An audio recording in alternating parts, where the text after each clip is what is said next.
official.streetsmarks@gmail.com, Street Smart Audio at YouTube, Street Smart fan page, Facebook, official.streetsmarks at IG. Street Smart Audio, June 25th, 2017. We're with Mad Jack Slater, Pennsylvania independent performer extraordinaire. And he will be guesting with us as we speak on ECW, June 1st, 1993. Wood, thumbs up. Thumbs up, thumbs down. Oh, for the show. Oh, for the show overall. I give it a thumbs up just because, basically, you know what I'm saying? Long story short, they got me invested, and they're using Hot Stuff International just right. So I enjoyed episode 9. All right, this is episode 9. The June 1st edition.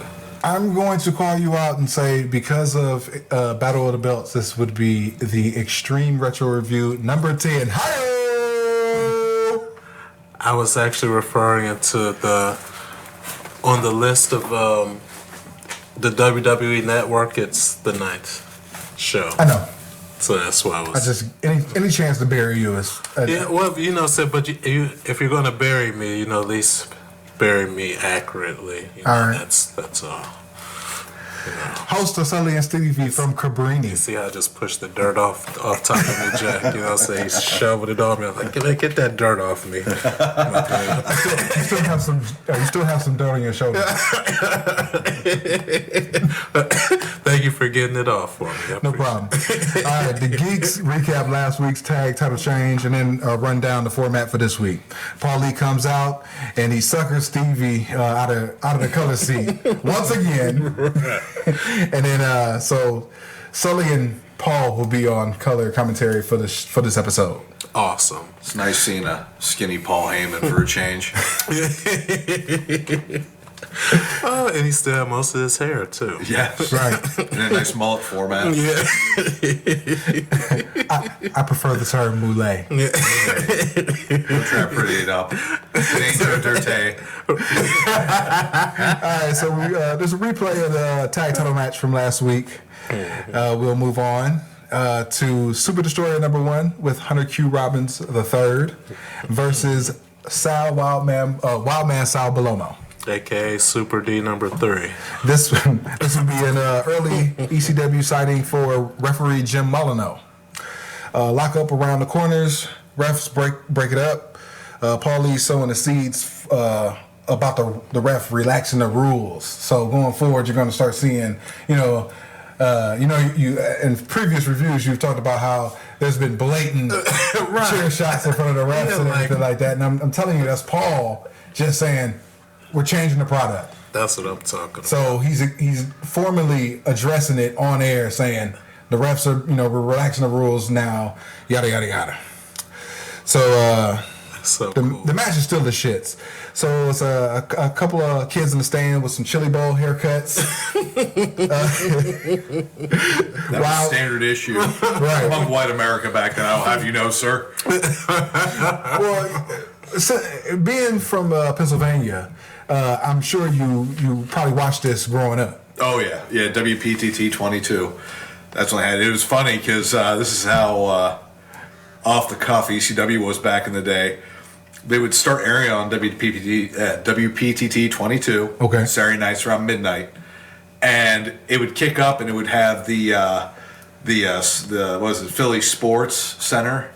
Whatever the Sports Channel. That's what it was. They would have that kicking up, the little logo would cut out and then go right to WPTT's logo, and then it would air in. And you could see all the editing that they had to kind of slip in there. It was very what's the word I'm looking for? Very shitty. But it was on the way to something great. All right. Sal tries to unmask Super number 1. I guess number 2 had already been unmasked. Was it Hulk Hogan? It was or not. Andre? It was not. All right. So number 2 runs in, and then they beat him up for the DQ. For the DQ finish. I gave it a negative 1,000 stars. Cairo runs in, but then they start no-selling Cairo because he's trying to beat up on the Super D's, but they're like no-selling them. They get up, they start beating up Cairo. He's a goof, and then they turn the table. Sal and Cairo turn the tables on the guys, and then Super D's powder, and then Sal turns around and then smacks Cairo down to the ground like a total geek. Right. With his soul. How bad is that? They won't sell for you, but they'll sell for Sal Balomo. What the fuck? What are your thoughts on the match? Oh man, I just ended up feeling bad. At first, I was feeling bad for Sal Balomo because I'm like, damn, he got his ass whooped by the Super D's again. But he tried to join their clique without his permission, without their permission. And then I started feeling bad for Tommy Cairo because I'm like, dang, this. Like, they don't really know what to do with this dude. What that, you know what I'm saying? He just out here getting his ass whooped. He got his ass whooped playing Captain Save-A-Ho for Sal Balomo, and that's why it don't pay to say these hoes. I felt bad for my laundry. I could have been doing laundry while watching that fucking match. They went from undefeated Tommy Cairo to losing 2 times in a row in subsequent consecutive weeks, and then getting beat up by Super D's and Sal Balomo. I don't think Paul likes this guy. All right. So we got Cairo and Osborne versus the ECW television champion Jimmy Superfly Snuka. That's right. And Hot Stuff Eddie Gilbert. The leader and founder of Hot Stuff International. So Gilbert dumps Osborne early and then does some chair shots across the back. Gilbert then hits him with the timekeeper's hammer. Gilbert pours pop on him. He was thirsty. That's an ultimate insult. No, he was just a little dehydrated, and Gilbert. Hot Stuff Eddie Gilbert, being the consummate gentleman that he was trying to help keep him hydrated throughout the match. That's all. Well, I didn't understand why he kept trying to serve him a beverage. It's because he's a great sportsman and a great host. Because that is Eddie's championship wrestling. Well, Osborne was trying to come. Well, he kept trying to refute Gilbert's his advances of the pop with wrestling moves. So maybe it was Mellow Yellow. I don't know anybody drinks that shit. So basically, Gilbert has the extended squash. Gilbert hits him with the can one more time. Gilbert then goes for an elbow drop off the rope. Cairo hope spot, but a hot shot ends it for the 3 count. Dud. Ooh, almost took it. That was far from a dud. And a hot shot almost took his head off, poor guy. But that was just a great showcase for the talent that is Hot Stuff International, featuring the television champion and the leader and founder of Hot Stuff International, in conjunction with the Dangerous Alliance, Eddie Gilbert. So we have Jazzy JT Smith versus Max Thrasher in a grudge match. I was just about to say. Max Thrasher had the hockey mask on, and he also had the hockey, like the Jason Voorhees hockey mask symbol going down his tights. Look, he's trying to jazz up his gimmick, you know what I'm saying, so Paulie gives him a shot. Hopefully as he gets sent to Japan and meets Leatherface. Right. That shit could end badly. It doesn't matter because Leatherface is coming to ECW pretty soon. All right, so quick start to the match, but we're interrupted by a PSA. Wow. So we got Jay Sully showing clips of the first show for the ECW arena. It's about 25 people in the crowd. Abram has a god-awful banner, and it has Eastern Championship Wrestling on it that some 5th grader drew. Paulie's kids. Right. No, it couldn't be. Paulie didn't have no kids yet. Oh, yeah. All right, so the clip is from the Battle Royal to crown the first Pennsylvania state champion. Oh, boy. So, then you got Cairo, Stetson, Winters, and his white boots. And Stetson gets dumped. So I guess it's the breakup angle for Le Moulet. And I'm thinking that Le Moulet is going to break up at the Sizzler. So that was that. That was your prediction at the time? I mean, basically, they showed the forward in the clip of what's coming. And I'm figuring it's going to be a hot match for the Sizzler. Yeah, that pissed me off. Like, why is y'all showing spoilers in the doggone promos? And it interrupted my dude JT Smith like he was just a J-bro. And well, why even have the match then? Then they had a clip of the Super D's and the Blind versus the Blinds, which furthers the Belomo angle.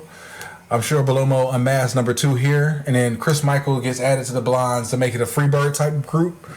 And I figured at least Michaels is a blonde. So, you know. So you got a Clip versus Snuka and Road Warrior Hawk. And then you got Morocco with a pile driver. Hawk no sells it, of course. And then Dark Patriot runs in. And then you got a clip of Dark Patriot throwing JT Smith off the crow's nest. So then you go back to Max Thrasher versus JT Smith. Right. They showed the murder of JT Smith. This was back when he was alive, everybody. So you got Smith getting punches in the corner. Thrasher with the feet on the ropes for 2. The ref sees it, so he gets off. And then JT Smith does the same shit for 3 count. I gave it negative $1 billion. I thought, if they don't care about this match, why should I? Basically. Yeah.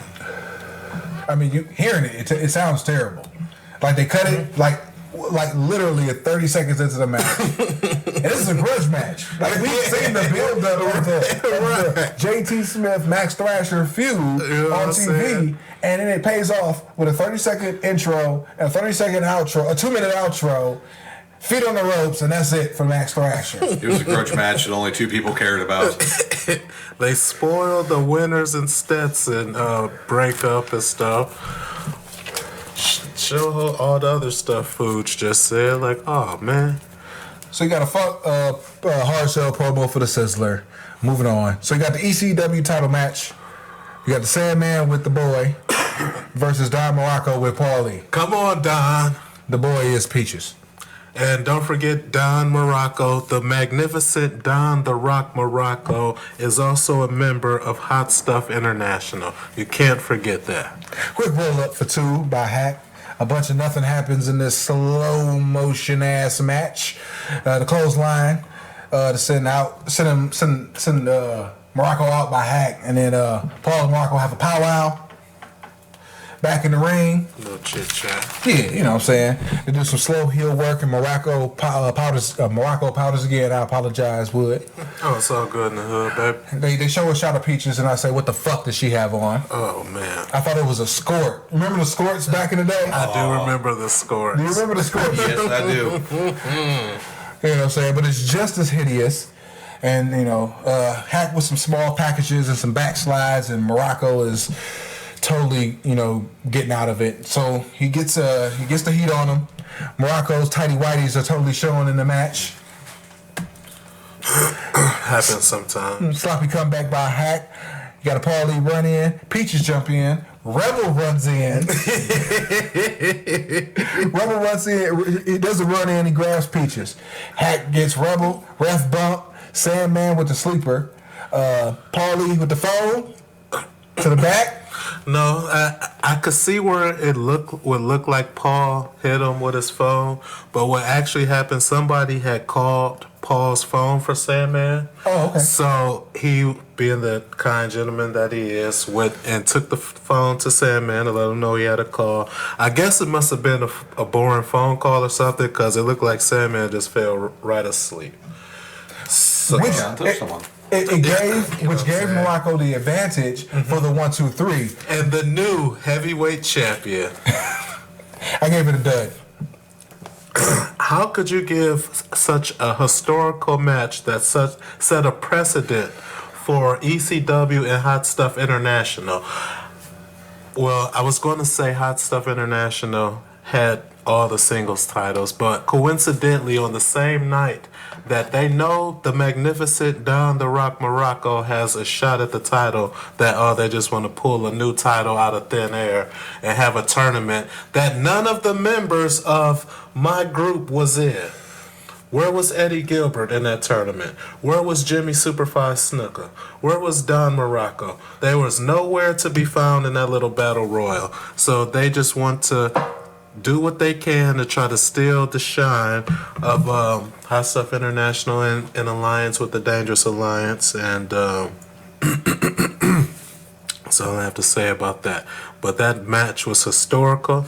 I will not let you down talk it like that, and you will show some respect for the new ECW champion, Don the Rock Morocco. Well, in my defense, the match was a dud because Sandman was in it. Fair enough. Fair enough. Because he's terrible. He is. Give him a kendo stick. No kendo stick. No kendo. Surfer Sandman. Yeah, surfers. Surfer Sting Sandman. So we get the whole Hot Stuff Alliance jumps in for a big group celebration. Oh man, it was a great night that night. And Sully and Stevie wrap up with the Dangerous International. Morocco gives an Oscar speech promo. He doesn't know where he is. Snooker gives a shitty line about TCB again. Taking care of business. That's what we do. That's what we do. You put some J Bros in front of us, we take care of business. You know what I'm talking about? Snooker knows how to take care of business. Oh, he knows how to take care of business. In hotel room. You're damn right. So overall, it was I say it was a terrible show, but I did laugh at some stuff during the show. Wood, final thoughts. I thought it was an awesome show myself. Hot Stuff International consolidated their power. Now all we have to do is get the tag team titles. We'll let Tommy Cairo keep the Pennsylvania Heavyweight Championship. You know what I'm saying? It's the little ball for him. He ain't got nothing else to do. But we want a shot at the tag team titles. And yeah, I thought it was a great show just because it was historic. I didn't like how they played my man JT Smith with just interrupting his match with all the spoilers, you know. So, but anyway, yeah, I liked it. All right. We'll be coming right back with the June 8th show. Until then, life is work. See ya. Wouldn't wanna be ya.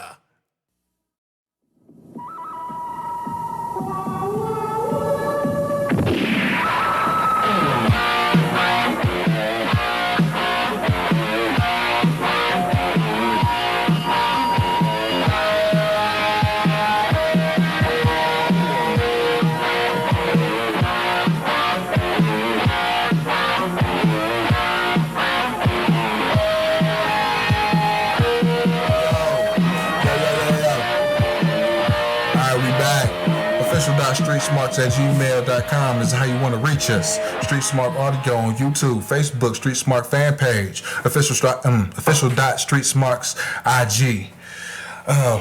It's Hollywood and the Foods for the Extreme Retro Review. This is actually Extreme Retro Review number 11. So we hit a milestone. It's our first little milestone. I ain't got nothing to cheers with because I ain't rolled up another one yet.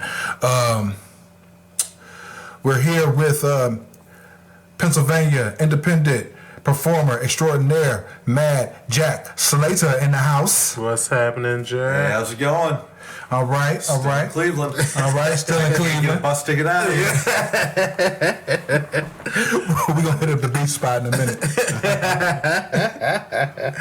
So we're here for ECW, June 8th, 1993. The hosts are Sully and Paul Lee, and we are finally in the ECW arena. The new ECW arena, as they are declared in this particular opening. Not the ECW Dome that they mentioned a few weeks back. And not a bingo hall. Swanson and Rittner, everybody. Sully and Paul Lee run down the card. The ECW arena is a complete shithole in 1993. Todd comes out holding a crown, hyping the Funk and Gilbert Texas Chain Match Massacre at the Super Summer Sizzler Spectacular. I got a drop coming when the show, when we review the show. It's hilarious. Whoever wins the match will be crowned the King of Philly. Heyman is about to preemptively name Gilbert the King, but Road Warrior Hawk comes out, and Road Warrior Hawk comes out with his wacky Road Warrior Hawk promo. So disrespectful of him to do that too. Well,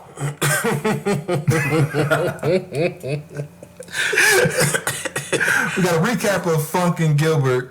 We got wacky Funk promos that'll bring out Paul Lee. Paul Lee respects Funk, and he offers him a warm-up match with the Dark Patriot. Dark Patriot being Doug Gilbert. Oh, okay. That's very strategic of Mr. Heyman. See, that's why we attained his services. So Paulie says, you can have a warm-up match with the Dark Patriot if you ain't scared. Funk says he will not back down, and Paulie scurries off after accepting the match. No words? Oh, no, I just, Food is over here doing air gestures and stuff. I guess I missed my intro. You missed your cue. But,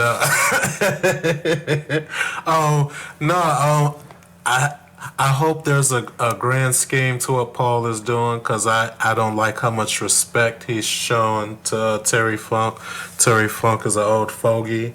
He's disrespectful. That little stupid video he had where he had Eddie Gilbert's brother, hotter stuff. You know, said that was rude. Real hot stuff. Yeah, real hot stuff.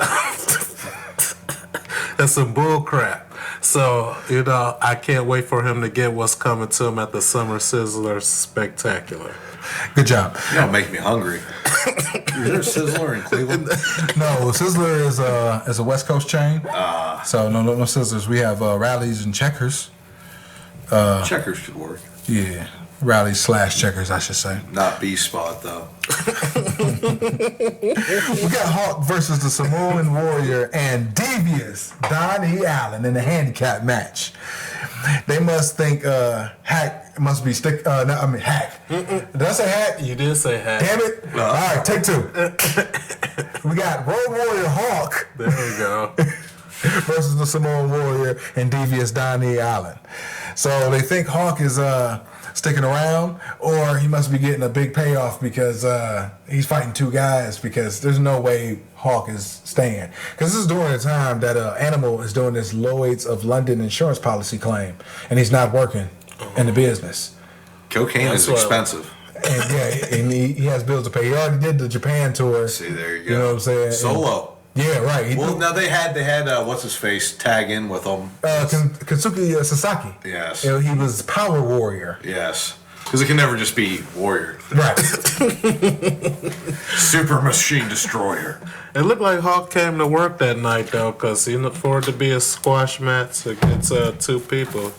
All right, so you had I'm steamroll over you real quick. I see. Both guys jump Hawk. I'm sure there's no selling this about to happen. Double clothesline, big boot to Allen, punch to Samoa Joe, power slam to Fats Domino, and then Hawk goes up to the top. Flying clothesline, gorilla press slam on Allen. He slams Donnie Allen onto Rikishi. 1, 2, 3. I gave it a 1 star for the squash. It's good squash. I like my squash good. What was your thoughts on the match? I thought Hawk came to work that night. You know what I'm saying? He looked like he was trying to put on a good match, considering he was wrestling 2, nobodies in a squash. I like the effort out of Hawk, so. That's all I have to say about that. All right, so we go to the back for another wacky Hawk promo, hyping the Snooker Hawk next week match for the television title.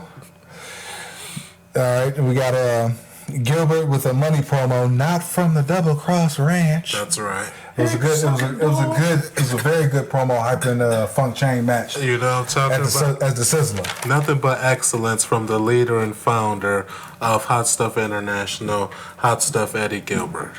All right, so then we got a 16-man battle royal for the Penn State Nittany Lions title.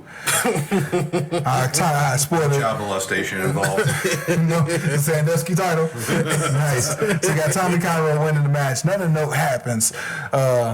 Some stuff happens. People get thrown out. Final 5 is Stetson and Winners, Le Moulet. Mm-hmm. We got the Blondes, and we got Cairo. The teams break off and do some stuff while Cairo looks around like a damn doofus. I said, why don't you just sell the fucking battle royal, you damn goof? You know, he's over there like, I'm gonna reach over to this guy. And I'm gonna reach over to this guy. I'm like, fucking, just sell the ropes, motherfucker. Just sell the ropes and do the HBK delayed. Oh God, I'm selling. I'm dead. You know what I'm saying? He's skinning the cat, but his gut won't let him. Fucking amateur. So we got the blondes. They got Stetson, and Winners does the '92 Royal Rumble finish, where like, you know, so we got the blondes, you got Stetson hanging over the ropes. Yeah. Winners dumps all three of the guys, right? And then Stetson jumps back up on the ropes. You know what I'm saying? He's mad at Winners in his boots. Pissed off, he said, your boots suck. That's what he really mad Pretty about. clean boots.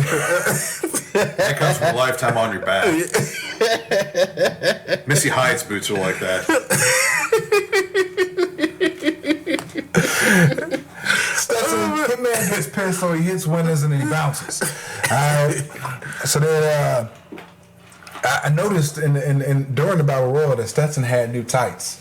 He did. So I was like, oh, maybe that it was like a precursor towards the Le Moulet exploding. Yeah, you know it's it. You know what I'm saying? So and I was pissed because when I saw the Le Moulet breakup, I was like, damn, I just came up with Le Moulet. Now I gotta fucking call Larry Winters by Larry Winters. Yeah, because looks like they're going to be singles. That's an exciting name. Right. Yeah, Anyway, Cairo, they pull Cairo down below the ropes, pull him out and do some stuff while Stetson and Winters have their big breakup to engage in their feud at the Sizzler. Cairo comes back in, he dumps Winters, and then he's the new champ. So now he's the Nittany Lions state champion. Wood? Are you going to tell what happens right after that with Le Moulet, or because to me that was the most intriguing part, because after Cairo wins, you know what I'm saying, he's the new Pennsylvania or Sandusky champion, whatever y'all just called him, and then Stetson comes back and, you know, act like he's gonna apologize to Larry Winters and stuff. It's like, you know, saying, my bad, I was tripping, dog. You know what I'm saying? He helps him up and stuff, get him on his shoulder, they walk into the back. Then he just throws him into the steel post and stuff. And I'm like, oh man, that is so freaking cool. I didn't know Tony Stetson had him in. To me, that was like one of the better icing on the cake heel turns that I see, because, you know, I thought like, oh shoot, they faked the little breakup, everything gonna be cool with Le Moulet, but Tony Stetson said Yeah, so so R.I.P. Le Moulet. Yeah, you know? it's I'm gonna have to put a banner up for the cast and put up R.I.P. Le Moulet. So Cairo helps Winters to the back and he holds up the title. And I'm like, all right, way to present this title as like mid-card title. It's like the ECW IC belt now, basically. Doesn't make any sense. pretty much. Whatever. In the back, we got Stevie being demoted to the Sean Mooney status. He's interviewing Hack and some boy named Miss Peaches. Hack with a terrible babyface promo, and he brings it to Peaches, and then Peaches has her equally terrible babyface promo about Tiger Von Erich. So that was that. So you got Sully with Sal Belomo. I don't know what he said. I didn't give a damn. It was broken. I didn't give a shit. Yeah, pretty much. And you got so we got tag team title match: Cairo and Osborne with versus Suicide Blondes with HQR3. That's right. And for those who don't know, that's short for Hunter Q. Robbins III. Sully and Paulie clear up the Hunter Q is with the Blondes, and he's still, and if he's still with the Super Ds. Osborne gets the double headbutt on the Blondes, tag Cairo. Belly suplexes both Blondes. Candido misses a charge. Osborne with a flying burrito. Hunter Q hits Osborne with the cane right in front of the ref. Right. Momo just stares at him. Didn't know what to do. You decide. Roll up in badass match. Hunter Q formally makes himself the manager of the Suicide Blondes, and then formally introduces Chris Michaels to make it a trio. Then the Super D's come out. Super D's come out and protest and talk about how, they've had the belts for 2 years. And I just put the picture up of Hunter Q and the Super D's winning the title on the Street Smarks fan page. If you just like and subscribe to that. Nice plug. Hunter says he can't be with both of his boys. You know what I'm saying? He can't have attention to one team and then have attention to the other team. One goes on a big tirade talking about how they held the belts and they've carried this company and everything like that. And then the Blondes jump to D's. Well, That sounds wrong. That's because the Super D's had the audacity to fire Hunter Q. Robbins III for some strange reason. Didn't mean to cut you off there, Oh, Jack. no, I'm sorry. No, you're good. My bad. All right, so once they jump to D's, get some heat back on them, and then the Blondes powder. Then they yell to Todd and say, "We won a title match," and then Todd gives them the title match. Just that easy. Unbelievable. Even though there's no ranking or status or number one contendership match or anything, he just gives it to him. Because he's a softie. That's why he loses his company. Like biatch. So we got the ECW title rematch. Sandman with the boy versus Don Morocco and Paulie. We got Gilbert on color commentary with Sully. Joined in progress. The action is hot and heavy. Good solid pace by both guys, despite how both of them look at their current stage in the game. Morocco has the big ass gut. Sandman has his gut. And I'm sorry. Morocco has his cumbersome waist. Thank you. Okay, sorry. I'm like, what the? Quick roll up for two by Morocco. Long headlock spot with roll up reversals, in the intervals. You know what I'm saying? So he has them in the headlock, pulls them back for two. 1, 2, rolls them back. Do that type deal. Yeah, Hack was tired. He was trying to carry him. Morocco finally gets control of the match so he can repace it because both of them look gassed by this point, and it was only like 2-3 minutes into the match. That's just excellent selling by the magnificent Don the Rock Morocco. That's all. He had chokes in the corner. Paul with the cheating distraction combo. More neck work. Comeback of sorts by Hack, and I'm drifting off to Sleepy Town. You got a boot and an abdominal stretch by Morocco, with Paulie assisting doing the hold spot. That's right. You know what I'm saying? That's one of my favorite spots I have to say. Peach's dumbass gets on the ring to get the ref to come over to her so they can get more cheating in. What a dingy brawl. Right. But thank you, Peaches. We appreciate it. They try for a second time, but Peaches intercepts and jumps into jumps into Paulie. I apologize. Hack reverses the ab stretch, sees Paul, goes after Peaches, goes after Paul. All right.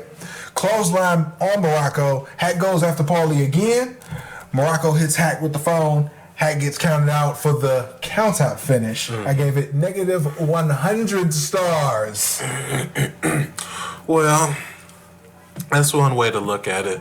But if you want to see how to properly defend your title in hostile environment, especially the new ECW arena, this is a good match to study because the magnificent Don the Rock Morocco of Hot Stuff International and Alliance with the Dangerous Alliance put on a clinic when it comes to being able to stave off a challenger such as the Sandman.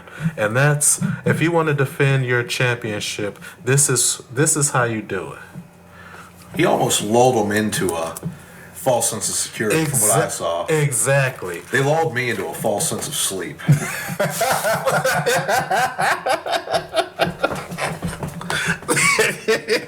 Mad Jack with the clap back.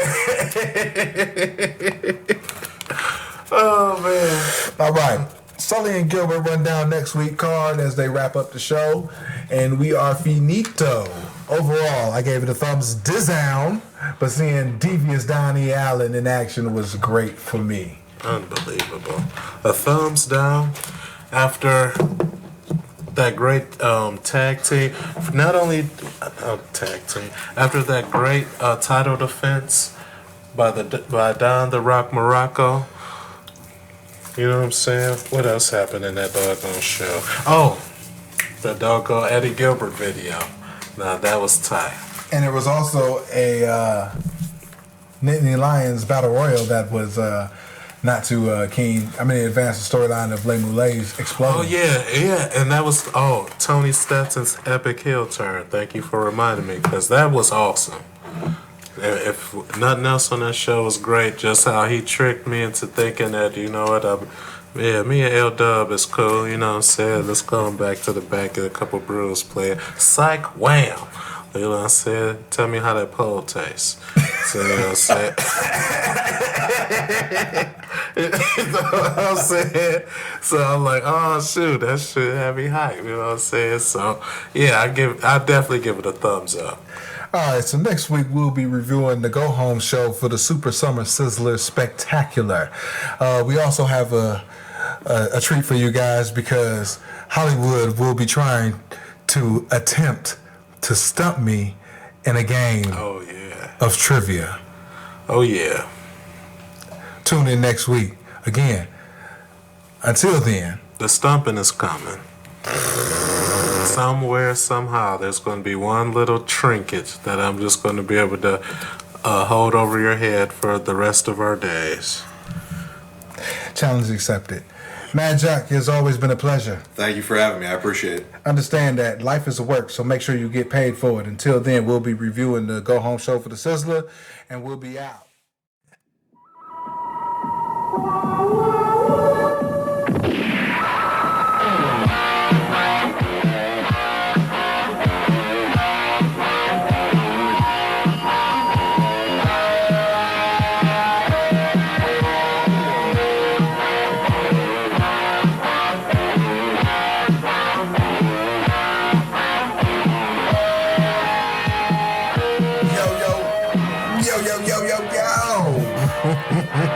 We back. Woo-wee. Official.streetsmarks@gmail.com is how you want to reach us. That's right. Listen to us at Street Smarks Audio on YouTube. Like, subscribe, comment, all that. Or fuck with us at the Facebook page, Street Smart fan page, IG, official.streetsmarks, or street_smarks at Twitter. Anyway, since we back, that's right, coming into the Go Home show of the Super Summer Sizzler Spectacular. Yes, that sounds spectacular. So we'll be doing ECW. All right. June 15th, 1993. Wood. What's happening? What are your thumbs up, thumb down of your of the show? Oh man, my thumbs. These shows have had a nice little hot streak going of thumbs up for me, but this one was kind of thumbs to the side for me. It was That's funny. For a go home show. It was a lot of star power, but I don't know. Just I guess it was supposed to leave me wanting for more going into the Steak-'em Sizzlers smorgasbord. You know what I'm saying? So, but yeah, it was very underwhelming considering how much I had been enjoying the shows previously. All right, here we go. We got Sully and Stevie from the ECW arena. The Goofs run down the card, and the fans pop as Hulk comes out as the kids flood the camera. The cameraman stops. You know, he shoos all the guys, he shoos all the kids away, and then when a black kid comes out, he just pushes them out the fucking way, like, hey, motherfucker. I was like, that's racist as shit. You know what I'm saying? I was sitting there like, yeah, it's fucked up. I'm gonna have to rewatch that. Yeah, Hulk with his usual Hulk promo. Oh yeah. You know what I'm saying? He said, he started off saying, you know what I like? And a fan in the arena says, what do you like? And I was like, this is amazing. ECW is the crowd's already getting into the show so early, you know what I'm saying? Not like the mutants it ended up becoming. He puts over how the wrestlers in the ECW want to fight each other to be the best and not want to fight with the promoters. You know what I'm saying? So that was a shot at Vince. Oh, okay. You know I had a feeling. Again, you know, it's right after the damn after he, you know, canned all the guys for the steroid shits. You know what I'm saying? So he's like, I don't want to fucking fuck with anybody with a body. So that's why you get Bret Hart and Shawn Michaels as your top guys. Anyway. Wow. So he takes a shot at Vince and he ends the promo with, "You guys like me, but you don't know why. Goodbye." He just walks off. Like, all right. Yeah, that was Hawk was doing that good coke. Yeah, right. So Paul Lee and Snuka do a backstage pre-tape promo hyping the Snuka and the Hawk match. Mm-hmm. So we're going to the TV title match with Road Warrior Hawk versus ECW television title champion Jimmy Superfly Snuka with Paul Lee Dangerously of Hot Stuff International in conjunction with the Dangerous Alliance. I love it. Hawk shoves Snuka out of the ring to start. We get a So disrespectful. we get a stall job. Back in the ring, Hawk no sells a charge. Snuka takes a power slam. Snuka powders again. Nothing to note happens, in the early beginnings. They do a test of strength spot.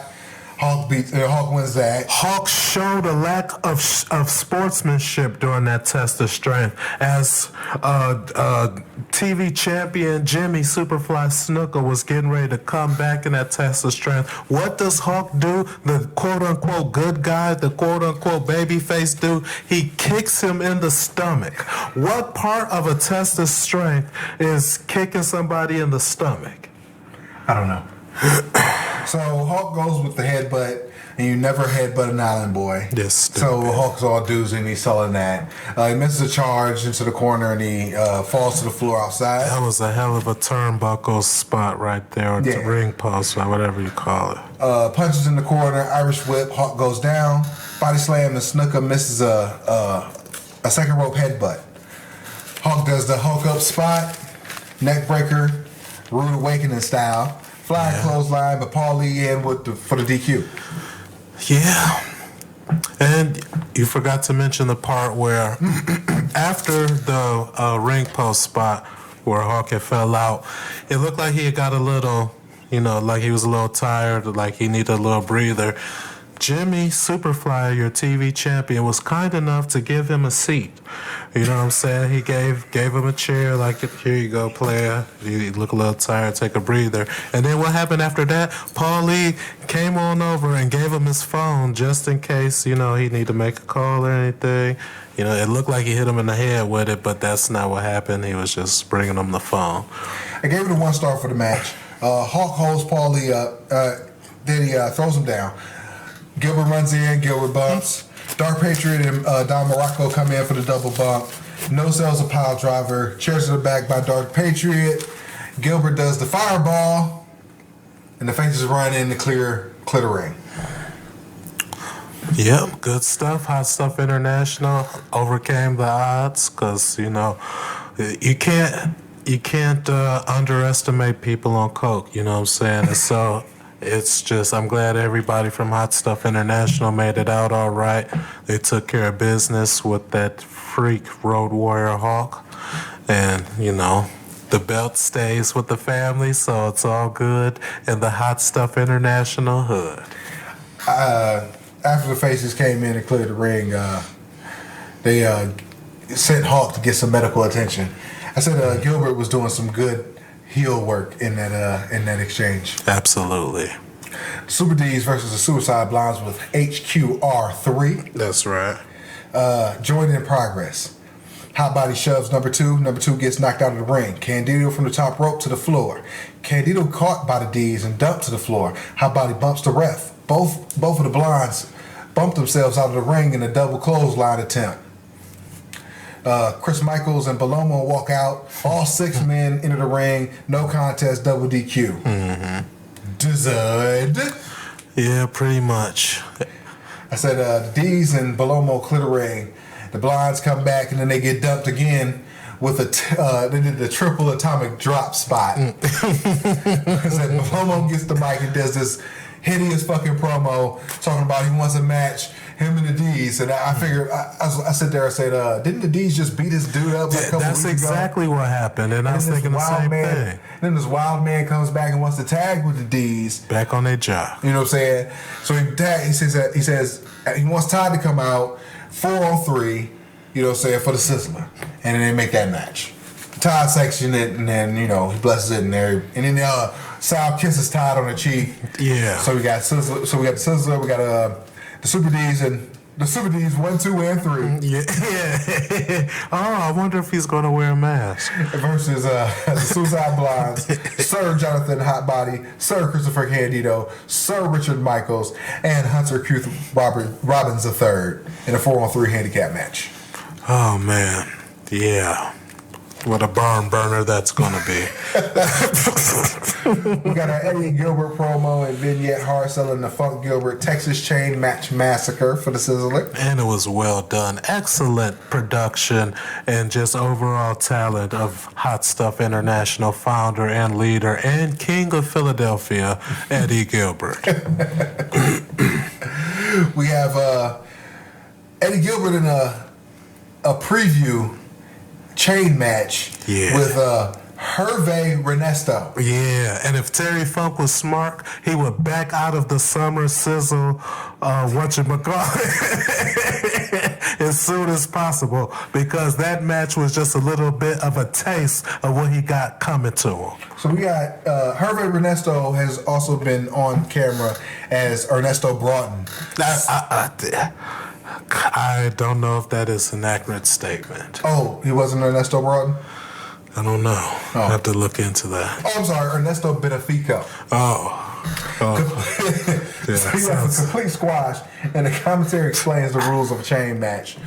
Gilbert, you know, grabs the mic, tries to get Broughton to say he's the king of Philly. He asks him, and then he gives this audible sound that's like, oh! Gilbert goes, "Are you the king of Philly?"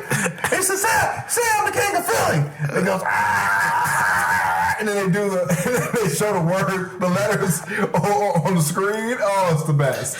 Again, his last name was not Broughton. His last name was Renesto. Renesto, on camera, he's been on camera as Ernesto Broughton before. Though no one cares about Straight fucking jobber. I'm glad Eddie Gilbert beat Broughton's ass. I hope he's featured more week to week as Broughton gets his ass kicked, because he's a complete jobber. He's a goof. He's a clown. He's a what's it. And I don't know how he's even in the fucking business. A real Broughton probably told him that, you know, he probably tried to pick the coolest last name he could find, and it's like, oh shit, Broughton sounds dope, hit him up. So then, you know, said he was a jobber though. So then a real Broughton's like, hey fam, I know that ain't your real last name, I'm gonna need you to stop using it. So then he went back to his real thing, which was Renesto. Okay. And props to the Broughton family for defending their name against a jobber. So we have a Funk replay promo of last week. Same promo. We got a total recap of Hardcore Hack versus Rockin' Rebel feud.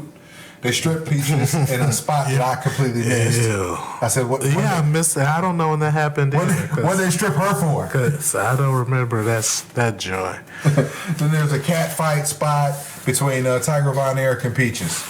Moving on. So you got Paulie backstage with the Rebel and Tigra for a quick hard sell promo for their match for the Sizzler. Sully is with Hack and some boy for a response promo. The boy looks like a hairband groupie. The boy being Mrs. Peaches. You got Paulie backstage with the Dark Patriot. Dark Patriot is Doug Gilbert's Japan gimmick. Oh, okay. I'm gonna give you he has a mask with a star over his eye and a red sequin cape. Yeah. I completely love pro wrestling. I do too. He keeps, covering his mouth like he's the Phantom of the Opera, and he keeps covering the mic of Paul Lee as he's talking like a damn goof. But overall, Paul, he gave a good promo. Okay. So we got the main event of the show.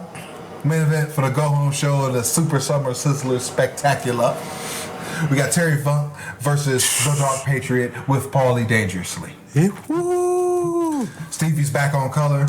Big slap to the Dark Patriot. Heyman hooks the leg and holds him, into the. He holds him, hands him to the ringside table. My man. What a great manager.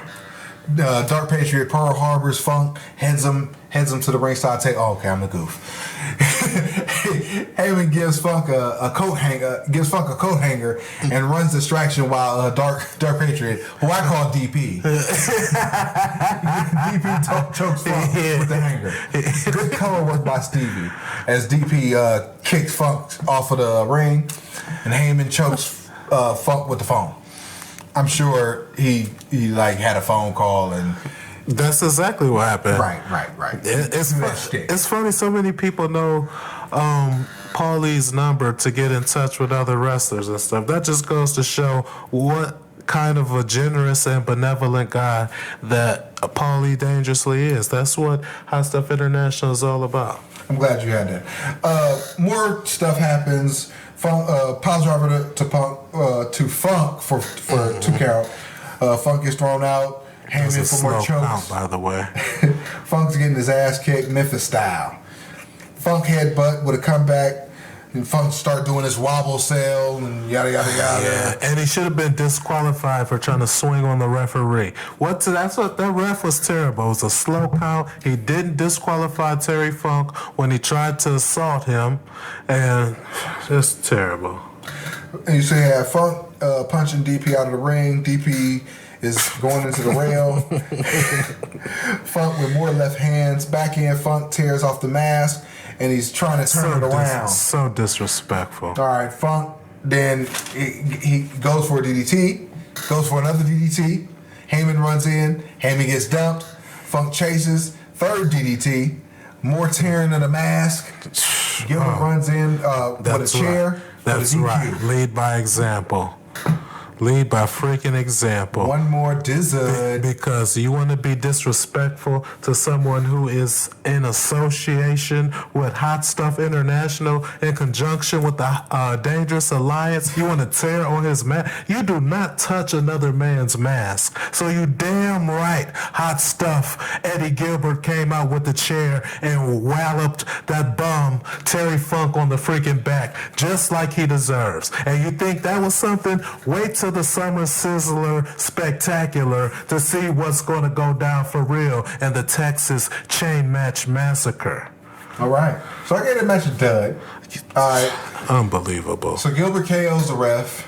Then you have a ECW public service announcement cutting at the end of the fucking match because SportsCenter says it's too much for TV. Because we almost killed Terry Funk, so they didn't want to show that on TV. But you can see the Texas Chain Match Massacre in 96 hours at the Super Summer Sizzler Spectacular. That's right.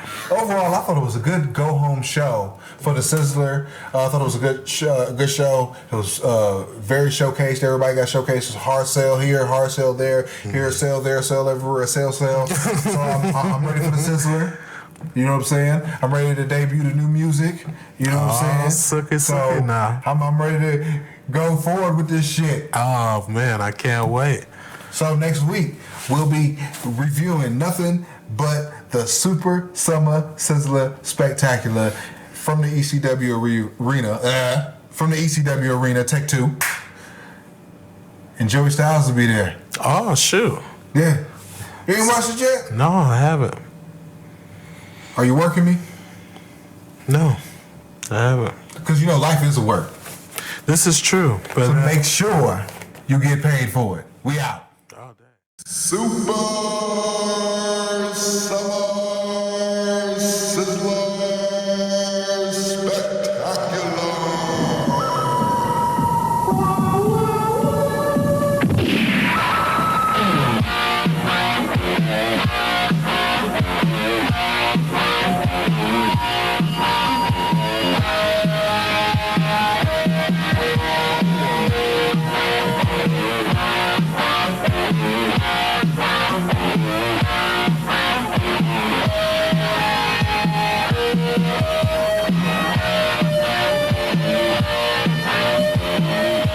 Moving in this bitch.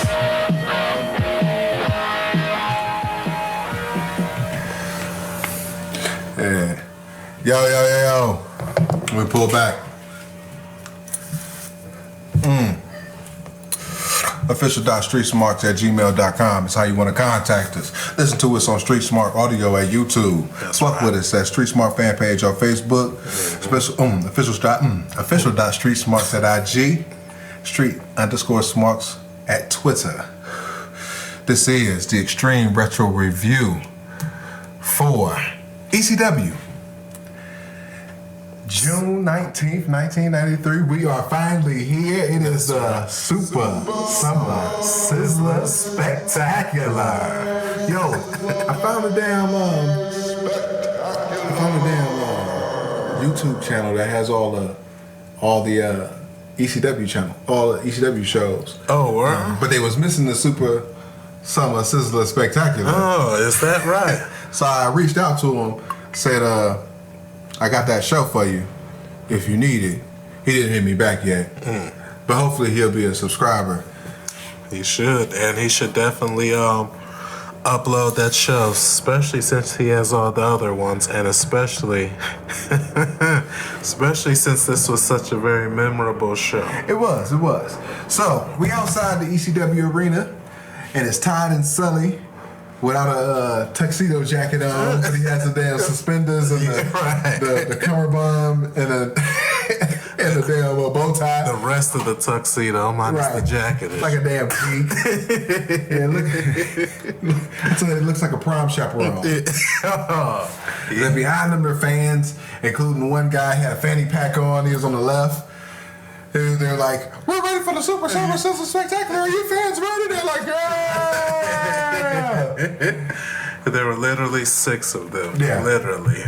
I counted. They were outside the ECW arena. The sign looked like it was terrible. Yeah. Anyway, so we go straight into the TV title match. Jazzy JT Smith versus the television champion Jimmy Superfly Snuka.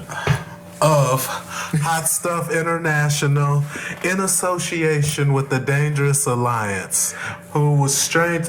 At first, it appeared to be strange that Superfly came to the ring by himself, but it was not. He just wanted to show that he could do it by himself. One thing I have to mention about this, I'm a stickler for TV champion should not be on pay-per-view. Not saying this is a pay-per-view card, but this is a super card of sorts. So, it's okay if you're like, weekly defending the TV defending the TV title every week, but save the pay-per-view for the other belts. Okay. That way you don't have to have your world title on every goddamn week. You have your TV title, and your TV title is just as important as your world belt. When Dusty Rhodes had a TV belt on NWA Championship Wrestling back in the 80s, he made it seem like it was a big damn deal. There were people actively making promos against Dusty Rhodes trying to get his TV belt. Ric Flair, the world champion, said, "I'm going to be Dusty Rhodes for his TV belt and be a dual champion." Oh, shoot. Do you think Ric Flair would cut a promo about Lord Steven Regal? Probably not. Of course fucking not. So again. Unless he did something egregious. Again. He would have made a great horseman. Oh, absolutely. But again, this is like the first of 2 matches for Snuka. And Because he's a G. Everybody in Hot Stuff International is G's, son. So you got Sully and Paulie on commentary. 2 lockups into a headlock by Smith. Shoulder block and a hip toss. Power slam and Snuka powders. got a small package for 2. They do some stuff. But basically, Snuka just dismantles the knee. Okay. Yeah, it looked brutal. He does all types of knee. It was good selling by JT Smith, honestly. Sure was. I'm not even going to sit here and say like it was a bad sell job. It was a great sell job. Sure was. So when he was targeting the knee, he was doing he did a couple of chop blocks. You know what I'm saying? He was doing kicks and stuff to the knee, and JT was selling it very well. So I see why they went with him in the early goings. Yeah, and just to let you in on a little back behind the scenes stuff, I told you always been partial to JT Smith, so we always try to make sure that he eating out here. You know what I'm saying? That's just a little something. You know what? That reminds me. I gotta highlight the Extreme Project. I wanted to talk about that. That was something that we should have been rambling about in the precursor before we got here. So we got the subscriptions. We got the 11 subscribers so far on the channel. Shout out to y'all. Yeah, we appreciate y'all. Thank you. But the majority of the views, ain't nobody listening to this shit. Alright? Everybody listening to the shoots that I put up. You know what I'm saying? The little 10, 15 minute snippets and joints. Alright, so what I'm gonna do is, as top guys or guys in ECW are being featured, I'm gonna add them.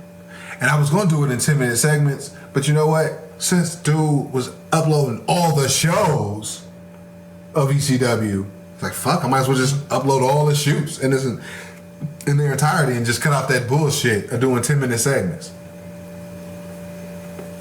So, ipso facto, that's what we'll be doing. As, you know, so like Paul Diamond's coming in. I had like some Paul Diamond shoots coming up, but who gives a fuck about Paul Diamond in segmented doses? We'll just throw the whole fucking shoot up on there. So when Sandman, you know, turns into the fucking Sandman that we know and fucking love, we'll be throwing up the Sandman shoots. When fucking Raven and all them, you know what I'm saying? And when JT is out right now, and I got a JT Smith shoot I can throw up on there. So be on the lookout for that. So that's what the fuck y'all, that's what's gonna bring y'all in. I'll give it to y'all. So, whatever. Meanwhile, back at the ranch, you know what I'm saying? JT Smith is getting his knee obliterated. Power slam, big splash. Crowd's hot for Snooker, I ain't even gonna lie. Sure was. And then the dive was very good. Oh man, it was pretty. And he was in the air for at least 8 hours. I could have worked the whole day at work, and he was still flying through the air. Yeah, I gave it a 1 for the squash. I know you're gonna give me a discerning thoughts, but go for it. Well, I mean, I just think it deserves more than a 1 because this was one of the show-stealing matches of the night, and it was the show opener, and it featured the television championship that was being held by a member, Jimmy Superfly Snuka of the Hot Stuff International. Shout out to Paul Lee, who was doing color at the time. His Dangerous Alliance is in conjunction with Hot Stuff International, for those who didn't know. So, but JT Smith, he's not quite Hot Stuff International material, but you know what I'm saying, we're gonna make sure he eating out here, you know what I'm saying? So we put him in a feature match, he delivered, and you know, I think it deserves a little bit more of a 1 star, and yeah, the crowd was pretty on fire. So yeah, I enjoyed the match, and you know, I give it 2. Alright, so now we're gonna go into the first blood match. Larry Winters versus Tony the Hitman Stetson. Yeah. AKA Lay Moulay Explode. Yeah.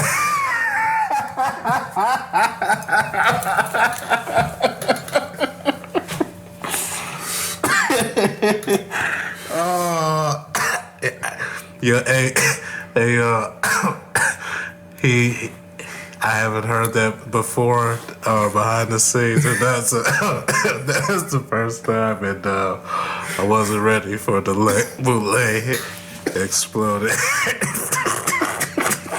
I almost made my beer explode. So Stetson comes out, he got the mullet pulled back. He's got the Zubaz on. Yeah. You know what I'm saying, with the singlet, you know, underneath it. You know what I'm saying? You know, Larry Winter comes out with red tights, white boots. You already That's know. it. And his mullet still fluffed and unfiltered. You know what I'm saying? So anyway, Stetson out fast with his mullet pulled back, Ray-Bans. Anyway, I said Winters looks like Brian Pillman's little brother with Down syndrome. Oh, dang. Anyway, first blood shit. Back and forth, they're hitting each other. They're targeting the head because, you know, the gimmick is to get the fucker to bleed. You know what I'm saying? So they're doing stuff to hit each other in the forehead. I like Stetson. Stetson was growing on me the whole match. So They're doing some back and forth stuff. We'll go straight to the finish. Rocket Rebel comes out. Yeah. Already one of my favorite non-HSI heels in ECW. He gives no F's about nothing. Yeah, Rebel tosses Stetson the chain. Stetson hits Winters. Winter blade. Oh, hold on. Larry Winters, did you see Larry Winters pull the fucking blade out on camera? He was trying to like bump up against fucking Finnegan, but he was pulling the fucking blade out of his hand. I was like, oh fucking jeez Louise, you fucking goof. So anyway, Stetson hits him, you know what I'm saying, with the chain or whatever. The fucking Larry Winters goes down, face down, you know, into so he can fucking gig. Rebel powders. Larry comes up with a fucking cut, like, I don't even see blood. Right, I could barely see it either. Call the match. Like, at first, I gave it like a 1. Then I watched it again, I was like, man, it's hot. Yeah. And I gave it a 2. Then I saw Larry Winters pull the blade out again. I gave it a 1 again. I was like, goddamn, this match is terrible. Your thoughts on the match? Oh, man. It was hot. The people was hot for it. But fuck, it was terrible. Oh man, my general thoughts was it was a nice semblance of brutality for a match, you know what I'm saying? And I was definitely into it. It was a lot more high flying in the match than I anticipated. Right, he did it like, Stetson did a guillotine leg drop like 30 seconds into the match. I'm like, oh shit. It's like, what kind of first blood is this? Right. It's like, alright. They trying to make him bleed from the inside? You trying to give him Shamrock shit. Oh shit, you know what I'm saying? Got the condom with the food coloring in this shit. Oh my god. Oh my god. So we'll just keep moving right along. So Stetson is definitely a nice heel so far. Stetson. I should nah, never mind. Nah, fuck it. I want to mention the Sully Awards. Oh yeah, coming to a YouTube video near you. At the end of the year, we're going to do the ECW year-end awards, and we're naming them after our favorite announcer in the world, Jay Sully. Jay Sully. So the '93 Sully Awards will be coming at the end of these reviews. At the end of '93 reviews, I'm sorry. So be on the lookout. And Stetson might be a finalist for this performance right now. Oh man. So we're moving on to the cat fight. Tiger Era versus some boy. Oh wee. Feeling like Jerry the King Lawler. The crowd holds up a sign that says, "We want skin." Oh, you see in the Stetson Winners match, did you see the sign that said, "We want blood"? Oh, I don't recall. I don't think you watched the show, y'all. Crowd holds up a sign that says, "We want skin." Crowd boos Peaches. He got a blip. I thought it was a good crowd. I just got a whole notebook of notes and stuff. Watch the doggone show. Still got. I can take over the doggone thing. So it's a cat fight. You know what I'm saying? And it's you got to strip the opponent down for you to win. So I want to see Peaches win because I don't want to see Peaches naked. You know what I'm saying? So I'm like, come on, Peaches, let's go. So unfortunately, Tiger get off to a quick little start, and she get Peach's shirt off first. I'm like, oh no, I'm feeling like Al Bundy when Peg trying to throw the pony pone at him and stuff. Oh, blind, I can't see. You know what I'm saying? I ain't trying to see Peaches. So, but Mercy. Definitely Marcy. But it was always real funny when he was turning down the in-house pony pone. But what happened? Tiger get a little Peaches get a little pull back, a little get back, you know what I'm saying? So she pulled off the ridiculous stupid white t-shirt that Tiger had on. So she had on a little leotard thing with see a little bra and stuff. I'm like, dang, what the type of stuff you on, Tiger, but it was a heel move, you know what I'm saying? So, Tiger, she get ready to, they working on each other and stuff. So Tiger like, bump this, I done had enough of this. She knee Peaches in the gut, roll out of the ring and stuff, start heading to the back. Then they show her walking off camera, then they show her backing up. Excuse me. And then some big breasted woman is just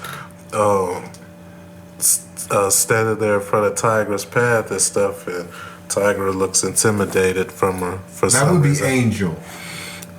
I'm just saying, her name is Angel. Okay, Angel.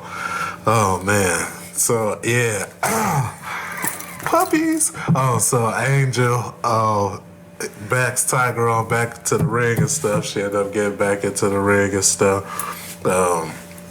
Anyway, long story short, Peaches about to win. She tears some more of Tiger's stuff off. Tiger say, bump this again. This time she leave. Angel gets in the ring. She got on a little halter thing. She got to keep pulling up and stuff. And oh man, she just got some big, nice breast assist. Wait, time out. Rebel and Stetson run in. I know. You missed the best part. Rebel and Stetson run in. All right, they push Peaches down because he's a boy. I was getting to that. They jostle with Angel for a second, and they strip her. I was working my way up to Oh my God! That was it. I had just got Angel into the ring and stuff. You didn't even let me. You just jumped in and got where I was about to go. That was exactly. How can they strip her naked if she ain't in the ring yet, Fudge? I'm just saying, man. Unbelievable. Y'all, for those who've been watching along with the podcast, I told y'all this is what happens when people try to hold down pure, natural, God-given talent. And I am a rising star, and this man next to me doesn't want to see me shine. But guess what? You can't put a motherfucking basket on top of a torch. You know what I'm talking about? Because you gonna burn that mother up, and that's what I'm gonna do. You keep trying to cover me. I'm gonna burn this mother trucker up.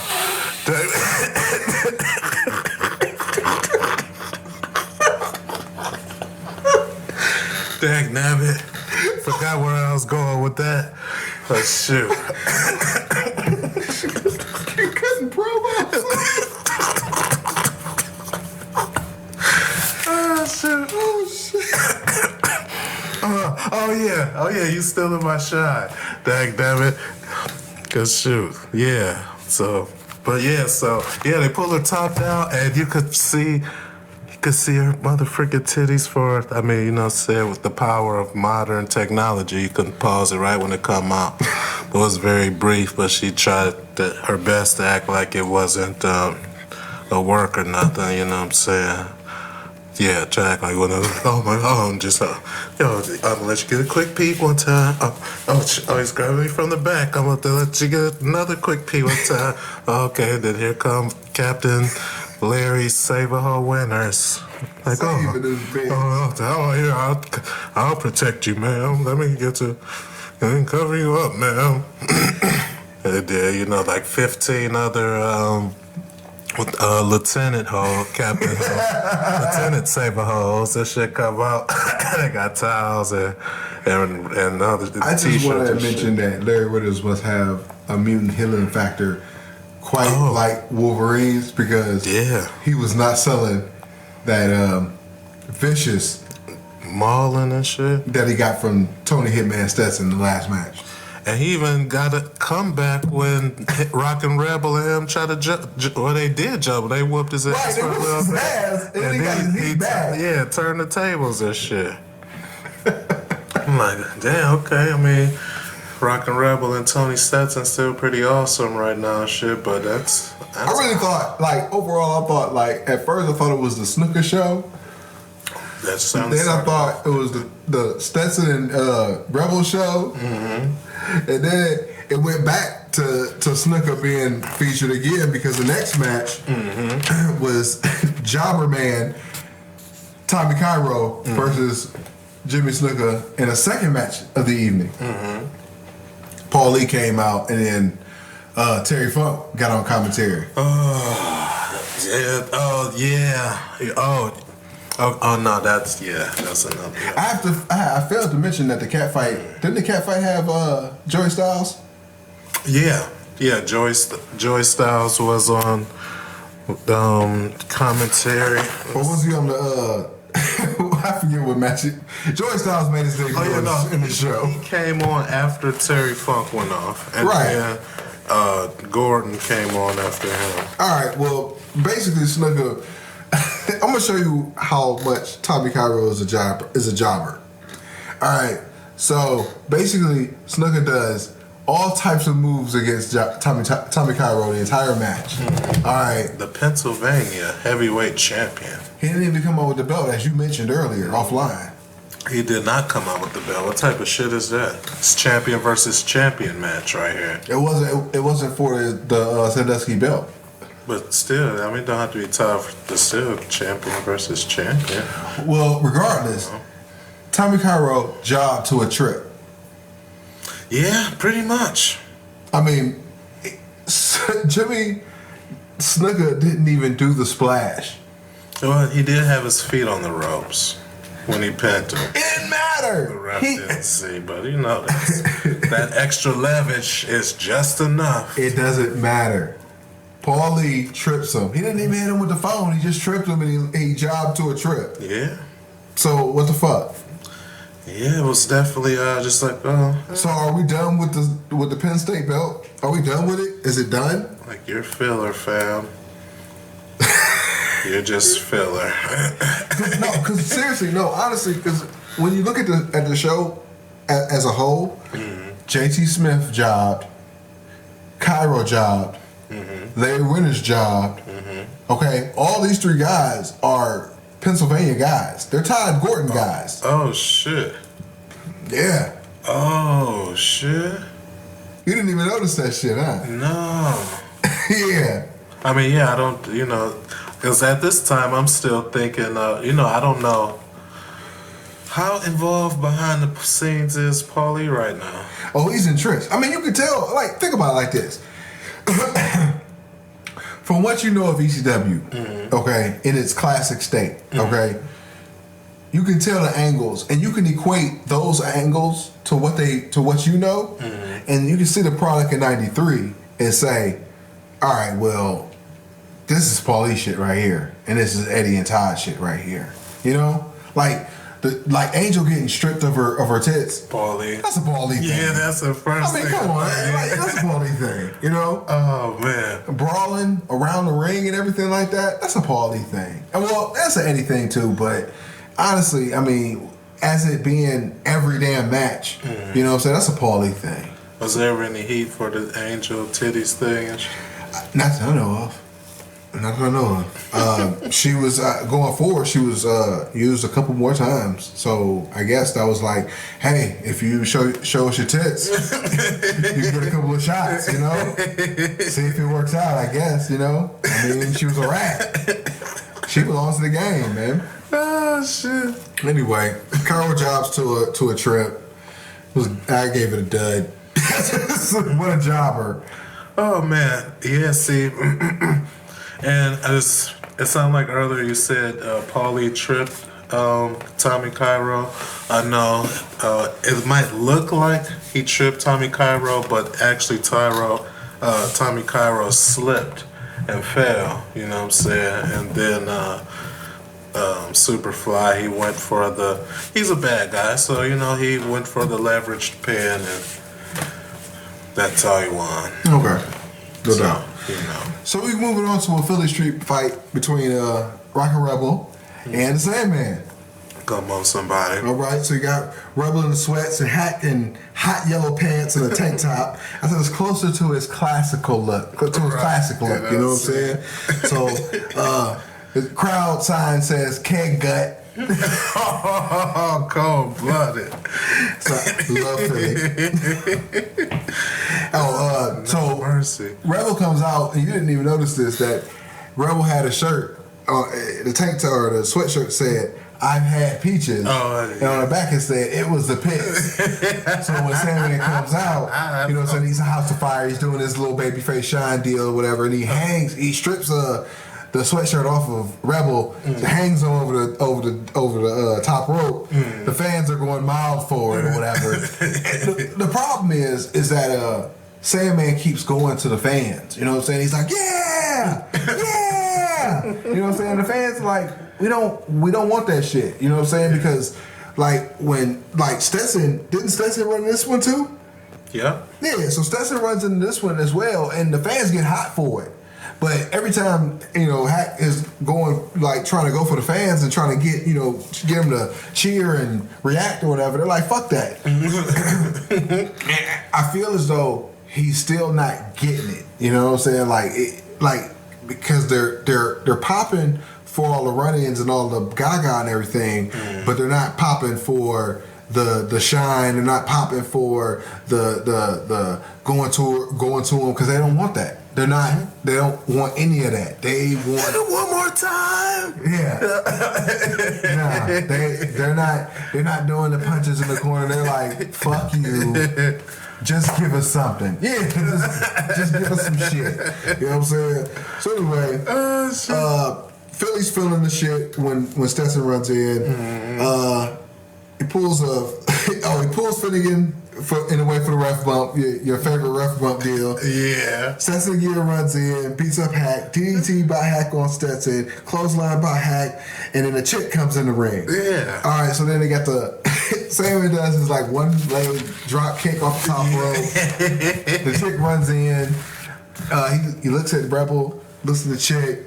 Chick standing there. She's like she has her back towards hard camera, and then like she sprays him in the face with something.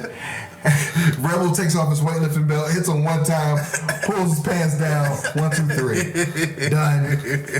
Again, Philly guy does the job. Philly guy does the job. I'm telling you, all the Philly guys did jobs on the Sizzler card. Dang. Paul Lee was fucking telling you, nope, you're out. Like he's been shitting on Cairo for weeks. You know what I'm saying? Jobbing left and right, gave him a shit belt. He can't even fucking defend. Then he jobs to a trip. You know what I'm saying? He fucking has Snooker hit him with the splash after dismantling his fucking knee. He's got fucking Stetson running in on fucking Hack, beating him up, and then Hack jobs to a fucking weightlifting belt. This is systematic. I'm just letting you know. Dang. So, next match. Special challenge match. We got Dirty Dick Murdoch versus the Dark Patriot number 2. That's right. Looked like Jim the Anvil Neidhart to me. Just by body stature and everything, he looked like Neidhart. He was under a mask, so I couldn't tell. Well, you know, when you're dealing with Hot Stuff International and the Dangerous Alliance, there's no shortage of Dark Patriots when you need one. Okay. Because no one is trying to deal with a dirty dick, so that's what Dark Patriot is for. So Paul Lee cuts a promo talking about Dark Patriot number 1 not showing up. Murdoch goes after Paul Lee, but DP number 2 jumps Murdoch. Funk is putting Murdoch the fuck over on commentary. Woo! I thought like Funk was putting him over so much. Like they had some type of affair. Yeah, it's Because I've never seen somebody put over that hard by a fellow wrestler. Because it's a cutthroat fucking business. They're just like, yeah, I'll put you over a little bit, but I'm not going to put you over more than me. You know, says Funk was like, fuck that. He's like, hit him again, Dick. Hit him again. He's an idiot.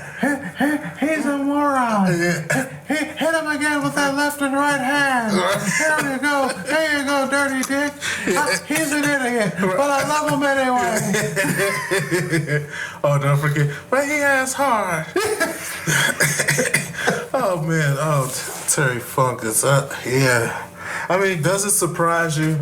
Does it surprise you that he has a thing for dirty dick? So I mean, that's why I will never have anything nice to say about Terry Funk. He's a loser. He's a piece of crap. He's disrespectful. And after what he did, when he insulted the great Eddie Gilbert's brother by having Real Hot Stuff come on there in a little skit that was supposed to be cute and amusing and all that other jazz. I met his brother.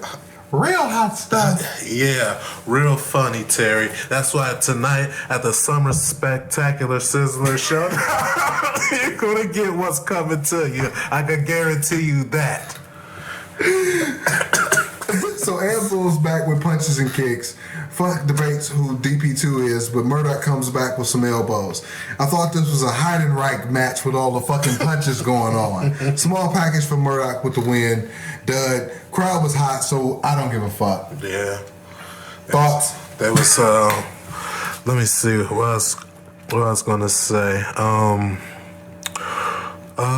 Yeah, no thoughts here. Just there was a part that Funk called Murdoch an idiot, but he has heart, and I just was thinking at the time that was just very ironic, because you know what I'm saying, that's like pot meat kettle situation right there. All right. You know, I will give him credit. He's definitely an idiot, but you know, he gets a little heart because he can just lose match after match after match and just keep getting humiliated and just brutalized and pummeled and keep coming back for more and more, just like what's about to happen when he gets in the ring with Hot Stuff Eddie Gilbert, leader and founder of Hot Stuff International. But the match was, screw that match. All right. So, cool down match. We got a 6-man tag. We got the Suicide Blondes with Hunter Q. Robbins III versus the Super D's and Sal Balomo. I don't see Candido. I don't see Super Destroyer number 2. Yeah, and I see Stevie Wonderful come in. Yeah. And I'm like, okay, what's going on? Right. So apparently Candido had broke his arm. Oh. So that's why he wasn't there. I can't tell you anything about number 2 and why he wasn't there. Basically, it was just a shit match just to get the crowd to cool down before the main event. So comedy spots galore. You got Hunter Q. Robbins in a fucking he had a tights with a tux with the bow tie. Yeah. I thought it was awesome. Yeah, you know what I'm saying? He wants to be classy when he wrestles. So you got, here's Joey Styles. So Joey Styles is brought in on color. He's from Pro Wrestling Illustrated magazine.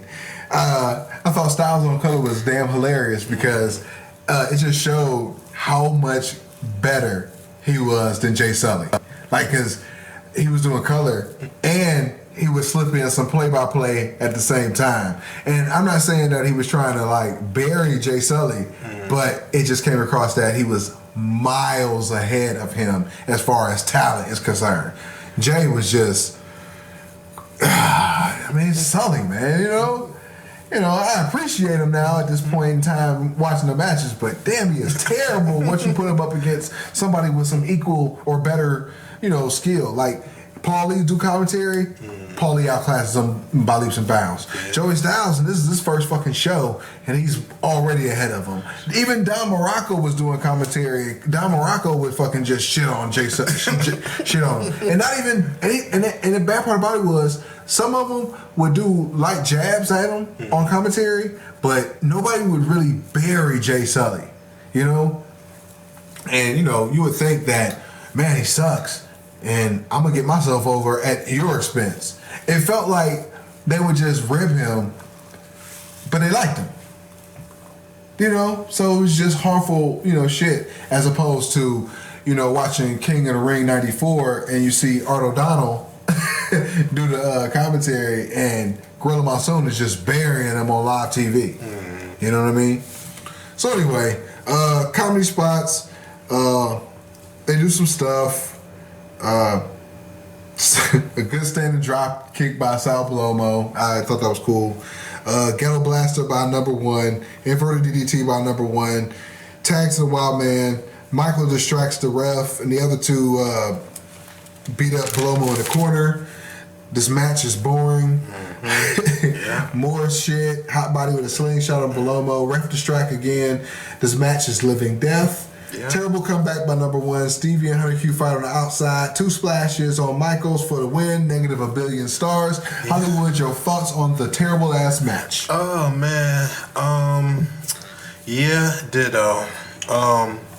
I don't want to just move on because it would just appear to be lazy, like you see, you know what I'm saying? It might come off as unprofessional, but I mean, I have like at least 4 reasons off the top of my head before I even saw the match why I didn't give a crap about the match. Number one, why on earth is Super D's down with trying to get in a 6-man tag match with the tag team champions? Number 2, how are they all of a sudden down with Sal? How is them and Sal Palomo cool all of a sudden? Like they beat him up for trying to jack they style. For being Super D number 3. You know what I'm saying? And from his end, he got beat up for them because he was a little overzealous with trying to be down with them and stuff, but he still whooped their ass, you know what I'm saying? Right. So that didn't make no sense. Then we get to the doggone match. Number 3. Super D number 2 is not there. Super D number 1 is coming out with to Wild, Born to be Wild. Right, they don't even come out to the Halloween thing. Yeah, you know what I'm saying? So I'm like, oh wow, I have 0 F's to give about this particular match. So then, to make things even worse, I have never seen Stevie Wonderful wrestle on any of these shows. Right. So they need a body to fill in, and then all of a sudden, here he come down to the ring to be the 3rd man or something, and now we're supposed to give a crap. Oh, and by the way, now he's a face, because I always thought he was a bad guy, but maybe I was mistaken, because, you know what I'm saying, he's on the side of the good guys and stuff, and he has beef with Hunter Q. Robbins III, who he has always spoken highly of on commentary. So, you know. So again, allow me to segue into, shout out to Mabel Mania. He has a best of ECW show 1992 edition. So all those clips that we haven't never seen in that alternate ring, those are those shows. So I'm gonna watch it. I'm gonna send you the link. Okay. We gotta review that as well. Okay. So that's that. Pure comedy match, negative $1 billion. Had guys on the opposite side of the hard cam, like an idiot. Anyway, so we get finally to the culmination of the Super Summer Sizzler Spectacular. Yeah. We have the Texas Chain Match Massacre. That's right.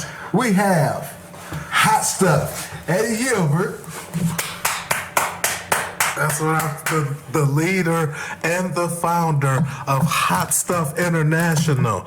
And he is in an alliance with the Dangerous Alliance. And Paulie Dangerously was, if I'm not mistaken, was at his side. Definitely.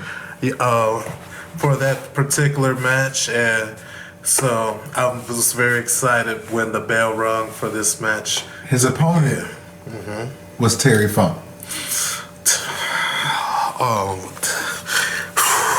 It's like every time I hear that name, my mood just instantly changes. You know, you saw how it just was. I was all happy, excited, because the leader and the founder was about to put, even though it was against him, like I had blocked out who it was that he was just about to beat the living breaks off of. But when I hear the name of Terry Funk, I just think of how much of a moronic loser that he is, how much of a piece of crap that he is, and how much it so much serves him right for Eddie Gilbert to do whatever it is that he sees fit to do in this Texas Chain Match Massacre.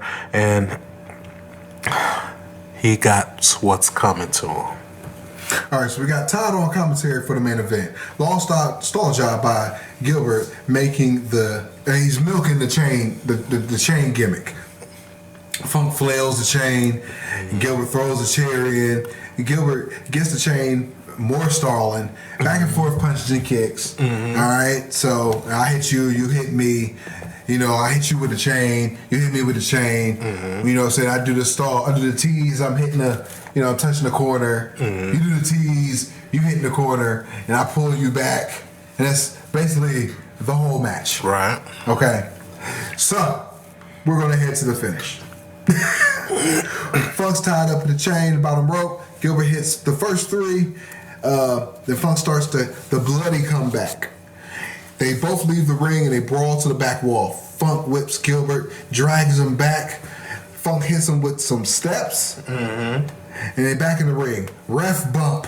Yo, yeah. Funk gets 3 corners and a kick in the balls. Yeah. The new ref comes out, Gilbert hits 3, and another Funk come back. Paulie distracts, Funk gets the visual 4. The visual 4, Hollywood. All right. But the ref calls it off because he didn't see it.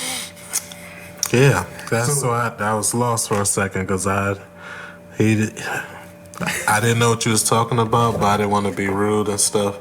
But yeah, I have no clue as to what Terry Funk or anybody else was talking about that he hit all 4 corners because I did not see that. All right, so Gilbert hits Funk with a chair. Then he hits a pile driver on the chair. On the chair, yes. I saw that. That was immaculate. Gilbert struggles to his feet, hits 4 corners, That's and now right. he is declared the new king of Philadelphia. Yeah, that's right. Just one more title you could add to the legacy of the great Eddie Gilbert. Paulie comes into the ring with the crown, coronates Gilbert, That's right. stooges himself off that the new ref was paid off. Todd comes out, Never. and fires the new ref. And Todd shoves him down. That was disrespectful. Paulie hits Todd. You know what I'm saying? Yeah. Paulie and the new ref bail. Gilbert in the ring with Awakening Funk. Gilbert powders. Funk grabs the crown, puts it on Todd. Funk grabs the mic, starts saying some shit that I couldn't hear. And I was going to yammer on and he said, I know this was shenanigans. I know I deserve to be the king of Philly. No, you don't. I know that Eddie Gilbert is a low down, dirty, yellow, stinking dog. Is that what he was saying? Look at one. And I know Ty Gordon and the ECW is gonna make it right. And it's gonna set you up for another ass whooping, my dude. If you want some, you better be careful what you ask for, because you just might get what you asked for, and you might not really want it. I gave the match a 2. The post angle shit was a 4. So we split it down the middle and give it a 3, and we gonna make it a finalist for the 1993 Sully Awards. That match was awesome. Gilbert beat the hell out of Terry Funk, deservedly so. I just love the multiple amount of times he took that steel chain, wrapped it around his fist, and just began to just punch after punch into that ugly forehead of Terry Funk until he turned his face into hamburger meat and a crimson mass. It was such a delightful sight, and it was a great night for Hot Stuff International. I do have one particular question. My homie, I didn't get a chance to ask him, you know what I'm saying, so to ask you, maybe you know. My homie EG came out to the ring with a belt on, and I didn't know what belt that was he had on. I couldn't begin to tell you. Gotcha. So overall, what did you think of the show? It was all right. I did get very excited when I saw the tatas, even though, I don't know, because it was just so unexpected, and I started thinking like, dang, I wish I could see those titties. And then Rocket Rebel and Tony Hitman Stetson come on out, and they just, they just set them free for me, and oh man. And then finally, even though I I would have preferred if the show went off with Terry Funk just laying in a clump in the middle of the ring and shit, and then everybody just holding their faces like, "Oh, is he gonna be okay? Oh no," and or something like that. But I was pretty satisfied with the ass whooping he got though. So, but yeah, I thought the show started off hot. Definitely reached a boiling point when the tits came out. But the middle of the show, the Cairo match was terrible. oh yeah. The I wouldn't say terrible. he jobbed to a trip. That was terrible. They dismantled that boy. He slipped. The Philly Street fight, I mean, it had its moments, but overall, they were kind of dead for it until Stetson came back out. The 6-man tag was abysmal. Yeah. Okay, but it was a cool down shit. So I get it. I get why you placed it where you placed it. Yeah. And then they got hot again for the Funk match because that was the main match on the card. So for historical purposes only, I'm definitely going to say recommend watching it. Mm-hmm. It's definitely a high point in the Eddie Gilbert era of ECW.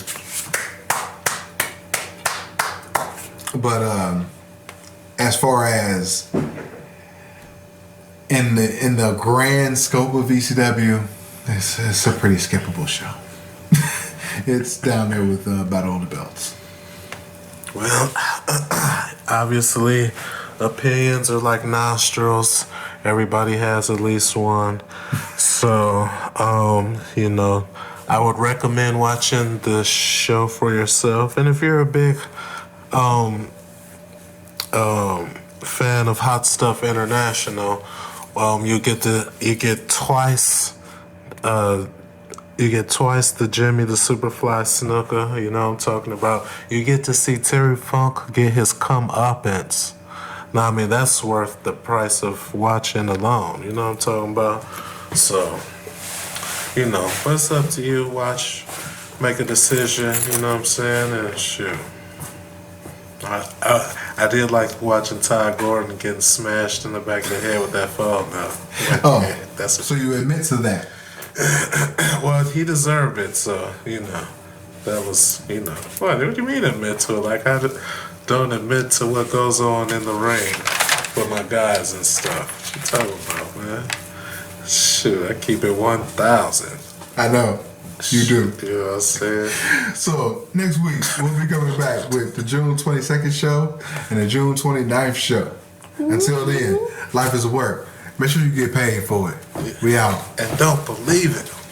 Peace. Super Summer Sizzler Spectacular.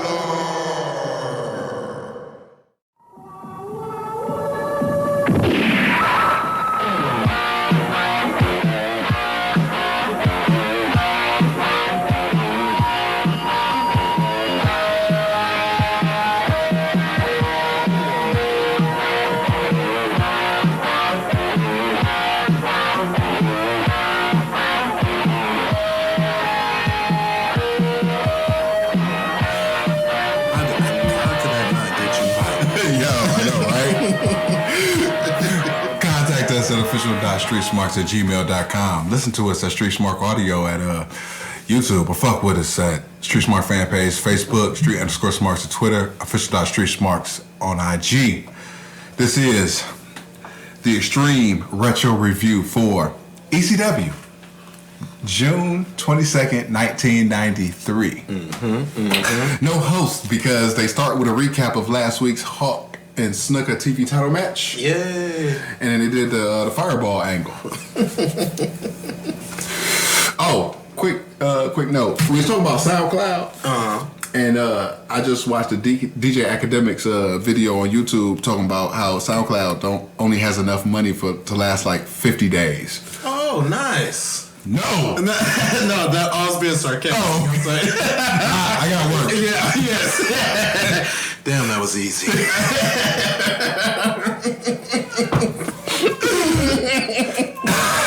That's messed up though, because that was gonna be our next stop. That was.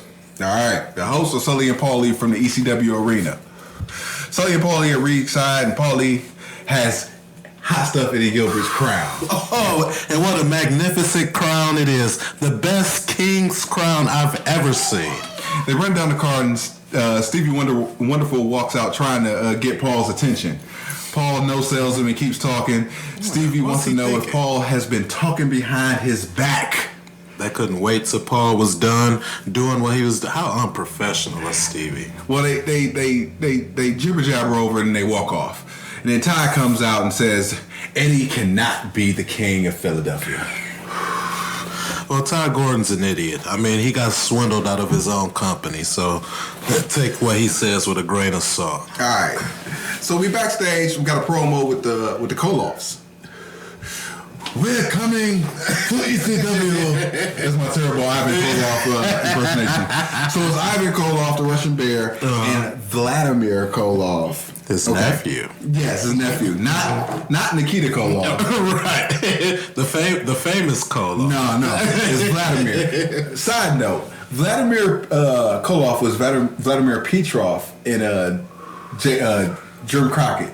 He was up in Crockett doing the same gimmick, right? After the What's His Nuts had turned face.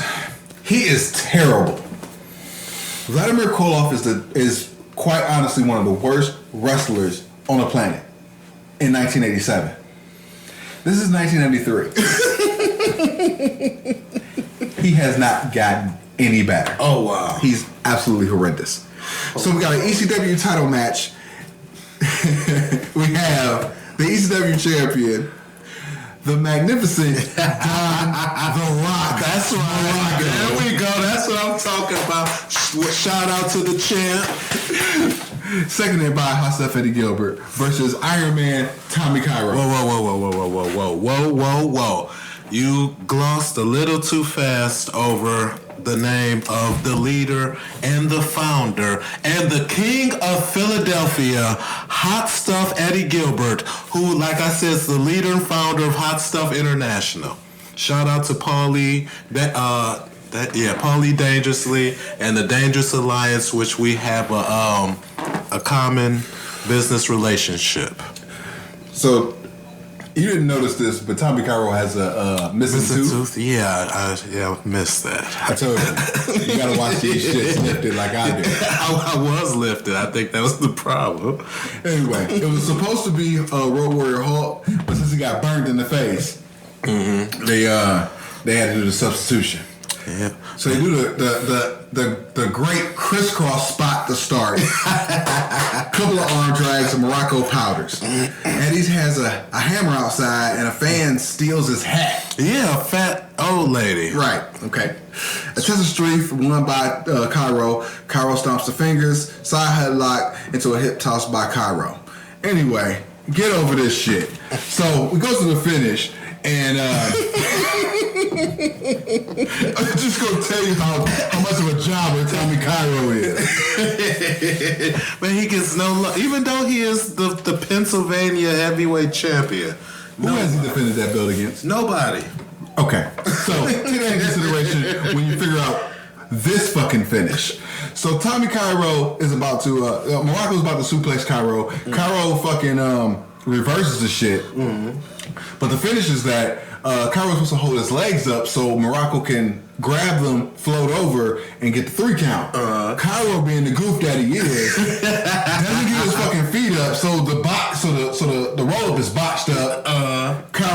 Morocco wins anyway, and then Morocco, you can see him. He goes, burn him, burn that son of a bitch. Tommy Cairo got out that ring fast as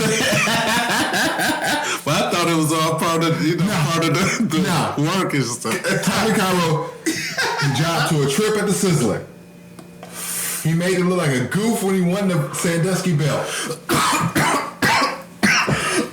He jobbed a couple tag matches. Not the Sandusky belt. He did a couple of. He got pinned in a couple tag matches during some tag matches or whatnot. Paulie doesn't like this guy. So whose idea was it from to win this tournament? There was a tournament. It was a battle. It was the battle royal. Oh yeah, that's right. It was the battle royal. It was leaning like a goof. Because he was a fucking backdrop which has turned into a hell of a rivalry. Right? So the motherfucker, like I said, so he fucks up the finish. Morocco wants him burned. Yeah. We don't play no games with Hot Stuff International. So Eddie tries to go for the fireball, but Cairo powders like a bitch. And we moving on. Yeah, he's a smart man. So we backstage with Dark Patriot #1 and Paulie Dangerously for a promo about the Three Little Pigs. Now, here's my question. Do you remember that song? Yeah, well, I thought I did. So I heard Heyman doing that stuff. No, okay. During the time, all right. So this is '93, right? Mm-hmm. So we at Whitney Up, right? So during like on MTV or on 92.3 at the time, they used to have that song. I can't remember the group name, but it was like little pig, let me in. Oh, you talking about that? Oh yeah. Chin. Oh yeah, no, I ain't all that familiar with that particular song. It was like a big song. You missed out. Damn, why I keep grabbing that? Because you're a goof. I'm goofing right now. So anyway, he does the promo equating to that, and that's that. Moving on, we got Jazzy JT Smith versus the Dark Patriot with the King of Philadelphia. That's right. Hot Stuff. That's Eddie right. Gilbert. You know what I'm saying? You're welcome, Philadelphia. And just like Paulie, I am proud to call Eddie Gilbert my friend. So Dark Patriot is built from the dark side. And we have Sully and Paulie on play-by-play. Mm-hmm. Got a lock up and a headlock. Sloppy exchange ends with an arm bar by Smith. Dark Patriot works Smith in the corner. More heel stuff. Side slam for 2. There's a sign up in the crowd that says Jimmy Hoffa is the Dark Patriot. Oh, yeah. Paulie goes on about that. Mystery solved. Right. So I figure if Dark Patriot is Jimmy Hoffa, okay, then who was Dark Patriot #2? Gotta be Elvis. Makes sense. I was gonna go Tupac. Oh, yeah, no, too soon. Yeah. Are you still alive? I don't know. Whatever. Yeah. He's in Cuba anyway. Whatever. So JT Smith hits the moonsault. Actually, it was a sloppy moonsault, but he hit it. Yeah. Smith corners himself and then falls off the ring. So then they brawl in, brawl out, and then he beats him up. And Dark Patriot beats him up all the way outside, all the way up the fucking aisle, all the way to the fucking Eagle's Nest. Beats him up the fucking Eagle's Nest. And then throws him the fuck off the Eagle's Nest. That was I had a stern talking to with Dark Patriot after that because he's new to the family, and I told him we make sure JT Smith eat. You can't be trying to kill JT Smith, Dark Patriot. You know what I'm saying? Like, so that kind of fucks me up because after he throws him off the fucking Eagle's Nest, he tries to kill himself. Dark Patriot jumps off the fucking Eagle's Nest onto JT Smith. I said, holy shit. Yeah. There was no holy shit chant, but there was a holy shit from the Fuge. My stomach dropped because the first when he tossed JT Smith up, I'm like, oh. And then he got up there and got the thing. I'm like, no, don't do it. Yeah, don't do it. What are you doing? Yeah. What are you doing? Hey, let's go. No. You know what I'm saying? This fool. But you know, and it's just one thing I want to interject because I'm gonna have to keep my eye on Dark Patriot because I didn't know until me and Paul Lee was chatting that Dark Patriot used to feud with our leader and founder, Hot Stuff Eddie Gilbert. Yeah. They used to feud over the North American title in the USWA. Yeah. So I'm gonna be keeping my eye on Mr. Jimmy Hoffa. Well, it was cool because I guess things were solved because Eddie Gilbert grabbed Dark Patriot and threw him back into the ring, and then Dark Patriot got the count-out win. I didn't understand. I didn't know it was a count-out to like 100. Well, you know, but there was a ref bump in there, so the ref was dead all that time. Eddie Gilbert always. You know what I'm talking about. That's why he's the king of Philly. Yeah, you know what I'm saying? Shoot. I gave it a 1, especially for the high spot. You know what I'm saying? I mean, that's one of the early moments of ECW, and definitely a finalist for Moment of the Year of the 1993 ECW Sully Awards. There's just before I give my review on the match, I'm just gonna do something that I very rarely do, and that's break kayfabe. But I was just wondering, how does the Dark Patriot exist in a federation without the Patriot?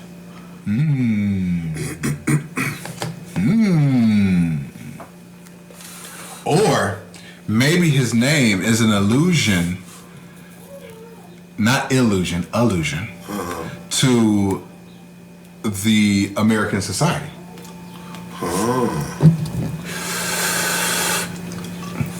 Thereby making himself independent of the regular Patriot. Right.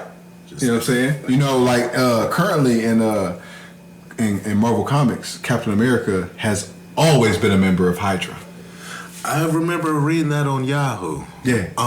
What's that all about? Well, quick side. Well, honestly, I really can't tell you, but from what I've gathered, that Hydra has been working behind the scenes, which they always do, and they created this front organization called the Secret Empire. This is a retcon now. Okay. So all through Marvel's history, the Secret Empire has been running things. The Secret Empire has their hand in all things. Oh. They have their hand in Hydra. They have their hand in the Nazi Party. They have their hand in AIM, or Advanced Idea Mechanics.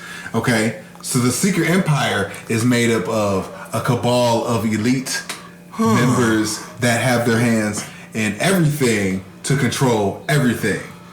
Do they consider themselves illuminated ones?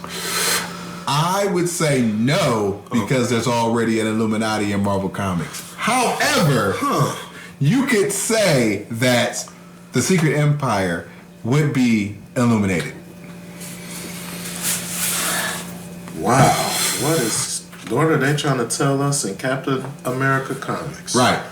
And that the Secret Empire, who is illuminated, has always handled the puppet strings of Captain America, and he's always been a double agent.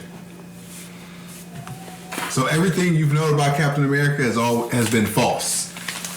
He was just acting and pretending. Yeah. Even when he got killed in Civil War. Yes. as nonsensical as it seems, yes, the Secret Empire had their hand in that as well.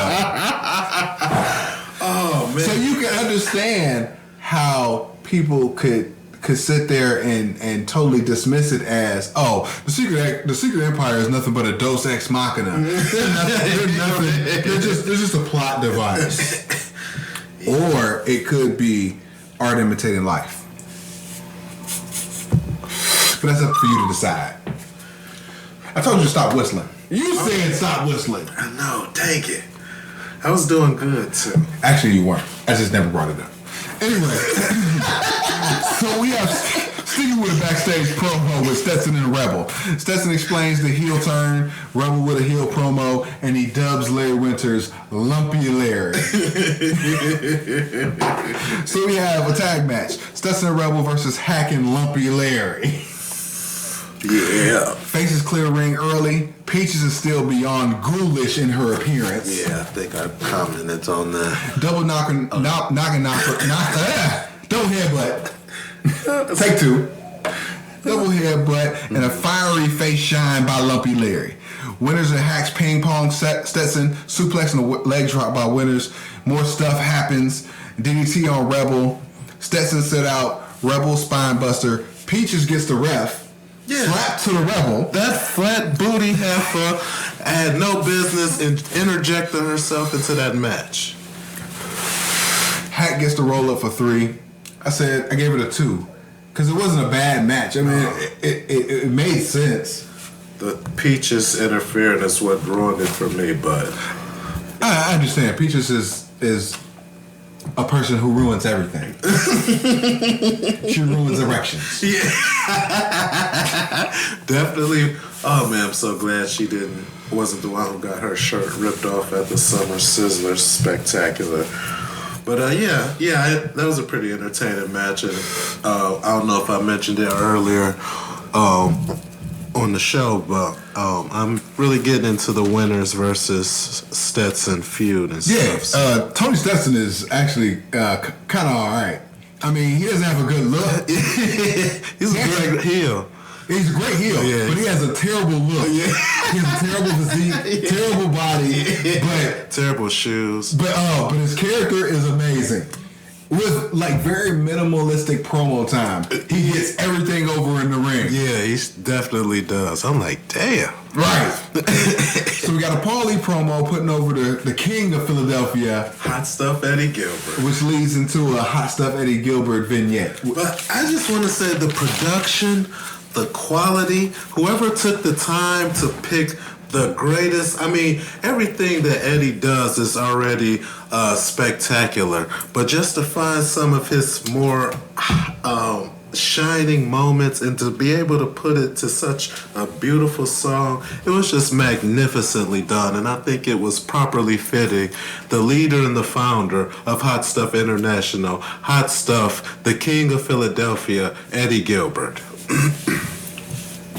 So we go to the main event. We have a 6-man tag grudge match. We have the Suicide Blondes, Sir Jonathan Hotbody, Sir Christopher Candido, Sir Richard Michaels, with Hunter Q. Robbins III. True that. Versus the Super Destroyers and Wild Man Sal Palomo. I just call them all the Super Destroyers. He wanted to, 4 or 5 weeks ago, he wanted to be a Super Destroyer so bad. So, you're right. They beat his ass for imitate, so now they all friends now, so they all the Super Destroyers. None of this shit makes sense. Yeah, no. None of this shit makes sense. But for your viewing pleasure, I reviewed it. So I zoned out. And let's see, Super D's, and I zoned out, did some stupid-ish by putting his hands on, spoiling the end. So Paulie puts over the Dark Patriot dive once again. Candido falls after a shoulder block. Sully finally knows which one is Super D number 1 and Super D number 2. It only took fucking 3 months. Good job, Jay. So the Blondes cries to the ref about hair pulling. Pile driver blocked into a body drop. Stuff happens and they go into a commercial. After the break, there's a terrible slam and Sully's still putting over the D's as scientific wrestlers. How do you put over the Super Destroyers as scientific wrestlers when they look like two Banes who do nothing but brawl? Yeah. It's not like they're fucking Malenko. Right. You know what I'm saying? Oh, man. This is goofs. Wait, but it makes it entertaining. Anyway, had a nice power bomb into a standing senton for 2. Palomo back in with terrible offense. We're just going to go to the fucking finish. Number 2 to continue the stuff. Power slam for 2 count. Palomo in. Triple team in the heel corner. HQR3 comes in, gets hit by number 1, Big Schmoz. Yeah. Hotbody and Candido double elbows on Palomo. They kept doing the double elbows on him. Then Paul Lee, for some reason, left. I'll tell you, because I had a feeling some people might be curious as to why Paulie left the Owl's Nest. Well, here's why. Paulie and Hunter Q. Robbins III. Eagle's Nest, yeah, my bad. They're friends, you know what I'm saying? So when he saw that idiot of the Super Destroyer, whatever number it was, that put his hands on Hunter Q, Paulie said, "Oh no, shit, that's my dude. I'm about to come on down there, at least check on him." You know what I'm saying? So he came on down, make sure they was all right, and then stupid idiot hits HQR3 and Paulie. Right. Okay. So that's when Hot Stuff. Yeah. They all ran in with Garbage Can. You know what I'm saying? They started hitting everybody with Garbage Can.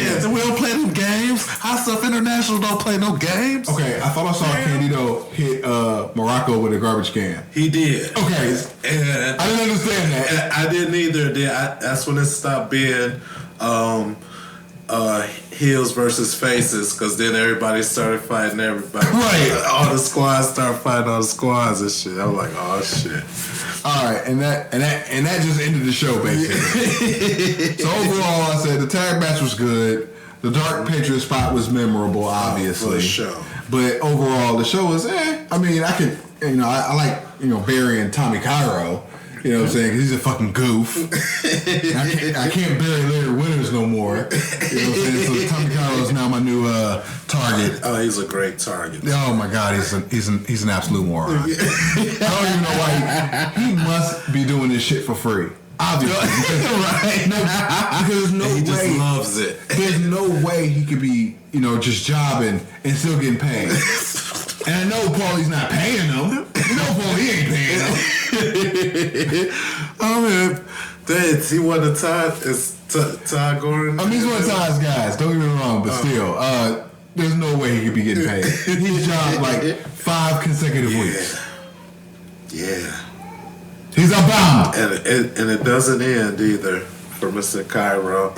And he started off as Iron Man Tommy Cairo. He was undefeated, and then he slowly progressed into this jobber.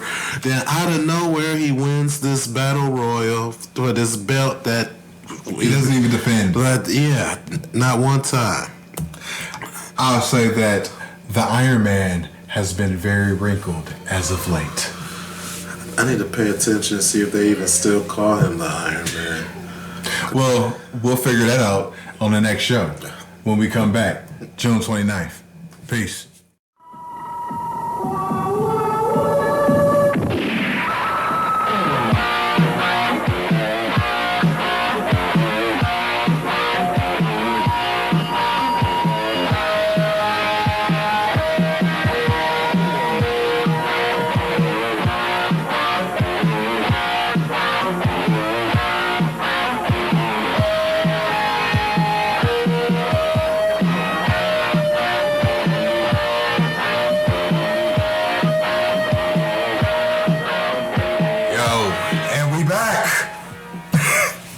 What's up, y'all? Contact us, official.streetsmarks@gmail.com. Listen to us right here, Street Smart Audio on YouTube.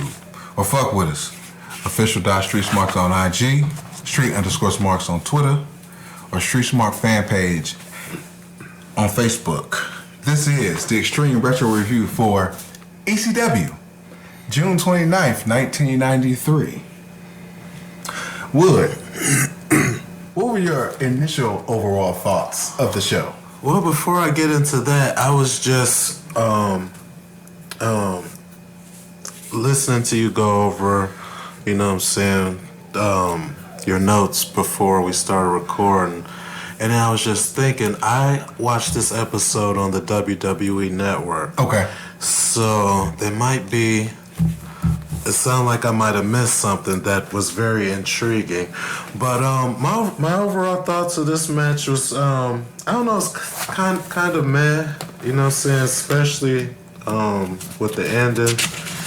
Yeah, you definitely probably missed some stuff because the audio on the Tape Trader video was kind of off. Okay. So I think I did went to the network as well when I recorded the show. However, the location is the ECW Arena and the host is Jay Sully Solo. Sully, Todd, and Paul at ringside. Take two. Sully, Todd, and Paul at ringside hyping the September show, the September Sizzler Spectacular. Basically, it's Ultra Clash, and then you run down the card for the tonight's show. Todd checks Paul about the trash can incident last week.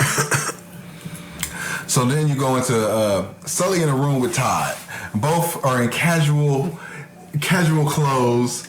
You know, they got their legs crossed and shit. Mm-hmm. And they're going over the Super Summer Sizzler Spectacular. Yeah, crying and shit. Todd talks about adding seats and bleachers to the ECW arena because demand for ECW has risen. Oh, yeah, and I was feeling that. That was cool. They making money, y'all. It's money on the floor, y'all.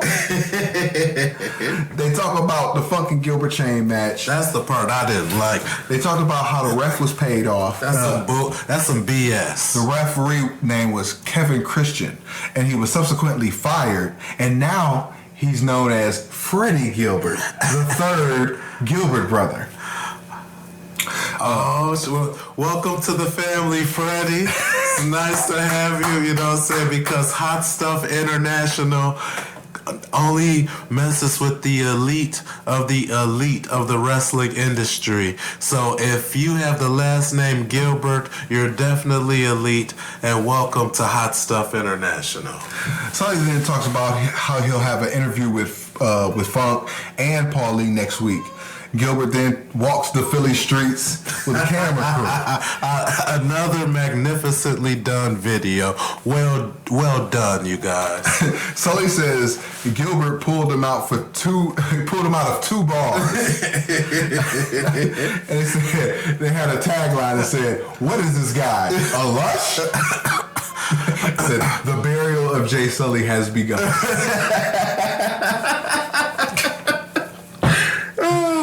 So they did a recap of the chain match from the Sizzler.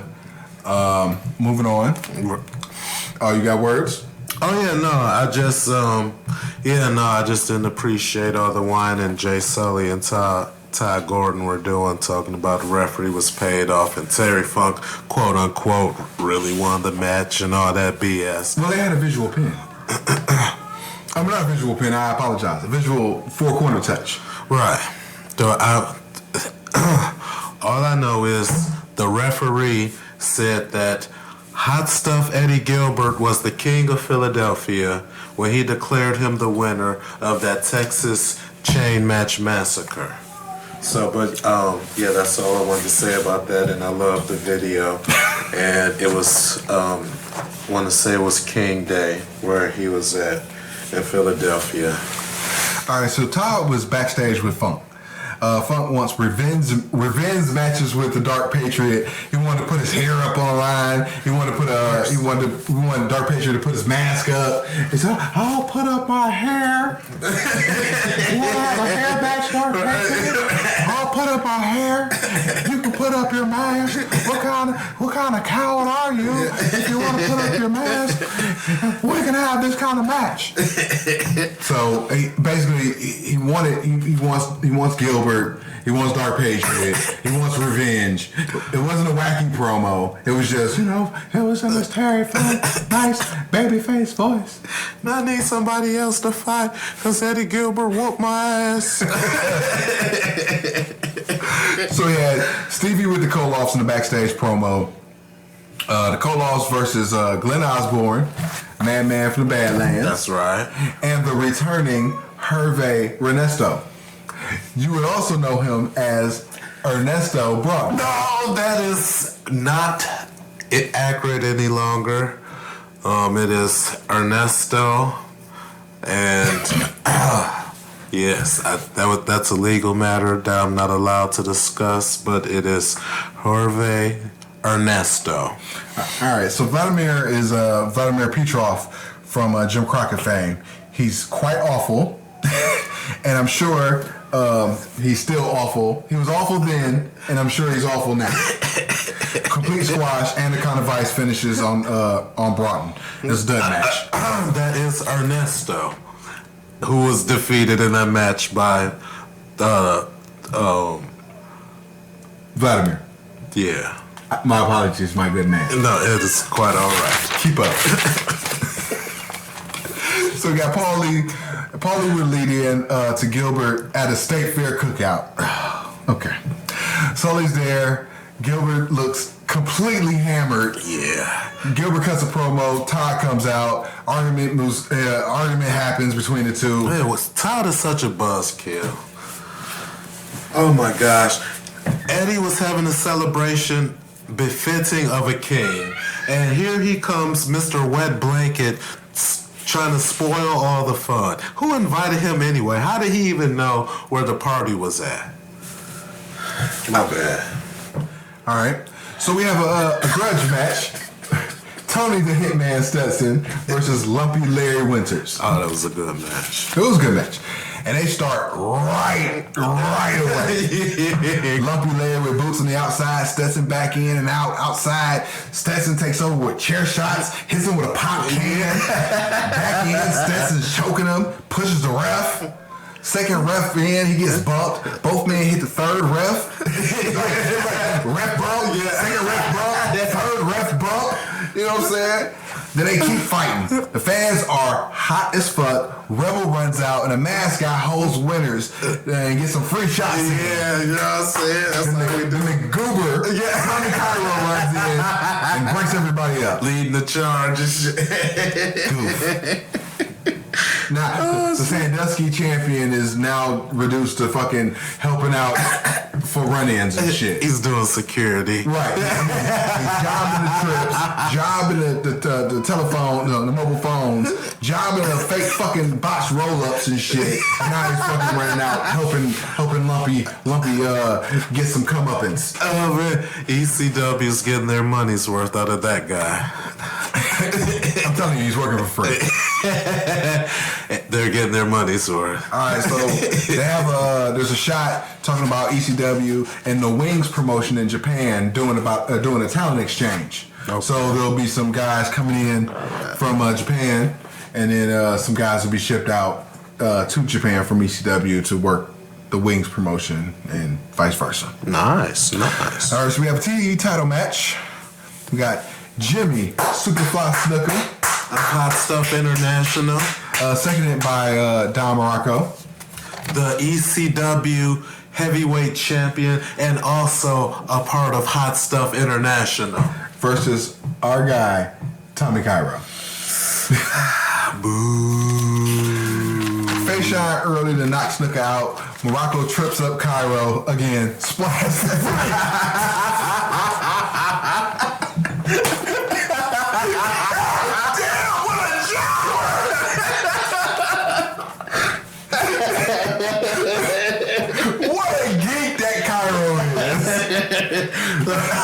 To be fair, our television champion, Jimmy Superfly Snuka, is a very tenacious and a very dominant competitor. So it's not just Tommy Cairo, it could have been anybody on that night in the ring with the Superfly. He jobbed to a trip.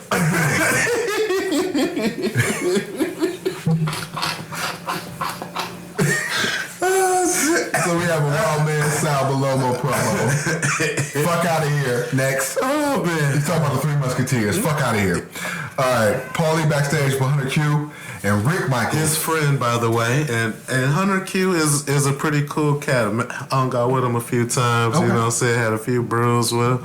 Yeah, he's all right. I didn't take him to be a beer guy. I figured he'd be Yeah. You would think that, but we actually drink Heineken when we get together. Nice. So, yeah, pretty cool cat. All right, so he's backstage with HQR3 and Rick Michaels, and they're shitting on Wild Man Sal. Mm-hmm. Super D number 3. Yeah, he brings it to Michaels to finish the promo. Next. It was your typical heel shit. It went, Paulie starts and it's great. Hunter Q goes, and like the talent level just drops steadily as the promo continues. It's like, fuck it, I'm out of here. So you got Rick Michaels with Hunter Q versus called a Mardi Gras Balomo. He had a float, he had a head thing that made it look like he was down on fucking Bourbon Street. When he came out? Yeah. Oh, man. Oh, you must have missed that. Yeah. Watched it on the network. Yeah. I'm going to have to look at the thumb drive. Terrible. That was better, more convenient.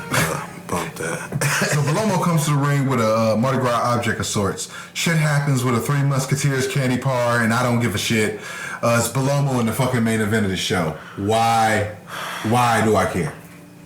What a way to, speaking of wet blanket, that of all the ways to end a show like this and stuff, especially after getting to see Hot Stuff International in its full glory, would you have freaking Sal Balomo, aka Super D number 3, and Sir Richard Michaels finish it. I mean, no disrespect to Richard Michaels, but he just does nothing for me. He sucks. I like the Suicide Blondes as a unit, but just him by himself. He sucks. Back and forth shit. Michaels does a flip quarter spot like Flair HBK. All right. Michaels puts his feet on the rope. Ref stops the count. Belomo does the same thing for 3. Negative 100. Yeah. I said it's a negative 100 stars because Belomo's in the main event and he goes over. Yep. The fuck is Sal Belomo going over in a match for anyway? It made the show seem lackluster as a whole. Well, I got a little bit of respite because the Blondes jumps Belomo after the bell, and then Hunter Q. Okay. Take 2. The Blondes jump Belomo after the bell like goofs, and Hunter Q protests. The Super D's even it up, and they clear the ring to end the show. And that's that. Overall, Stetson and Winters was great. Yep. Everything else was just there. And nothing truly offensive in the show, though, honestly. Yeah. Winners and Stetson definitely they were close to stealing the show, but you know what I'm saying, everything Hot Stuff International does is, says, especially that freaking video of Eddie Gilbert being up into the part Todd Gordon came in. But yeah, Winners and Stetson, oh man, I thought they were gonna beat the hell out of each other, and then there was a nice way to end it without go ahead and milk it a little longer, and have a no finish. So milk it a little longer. All right. Next week, we'll be coming back with the 7-6 show. We'll be in July.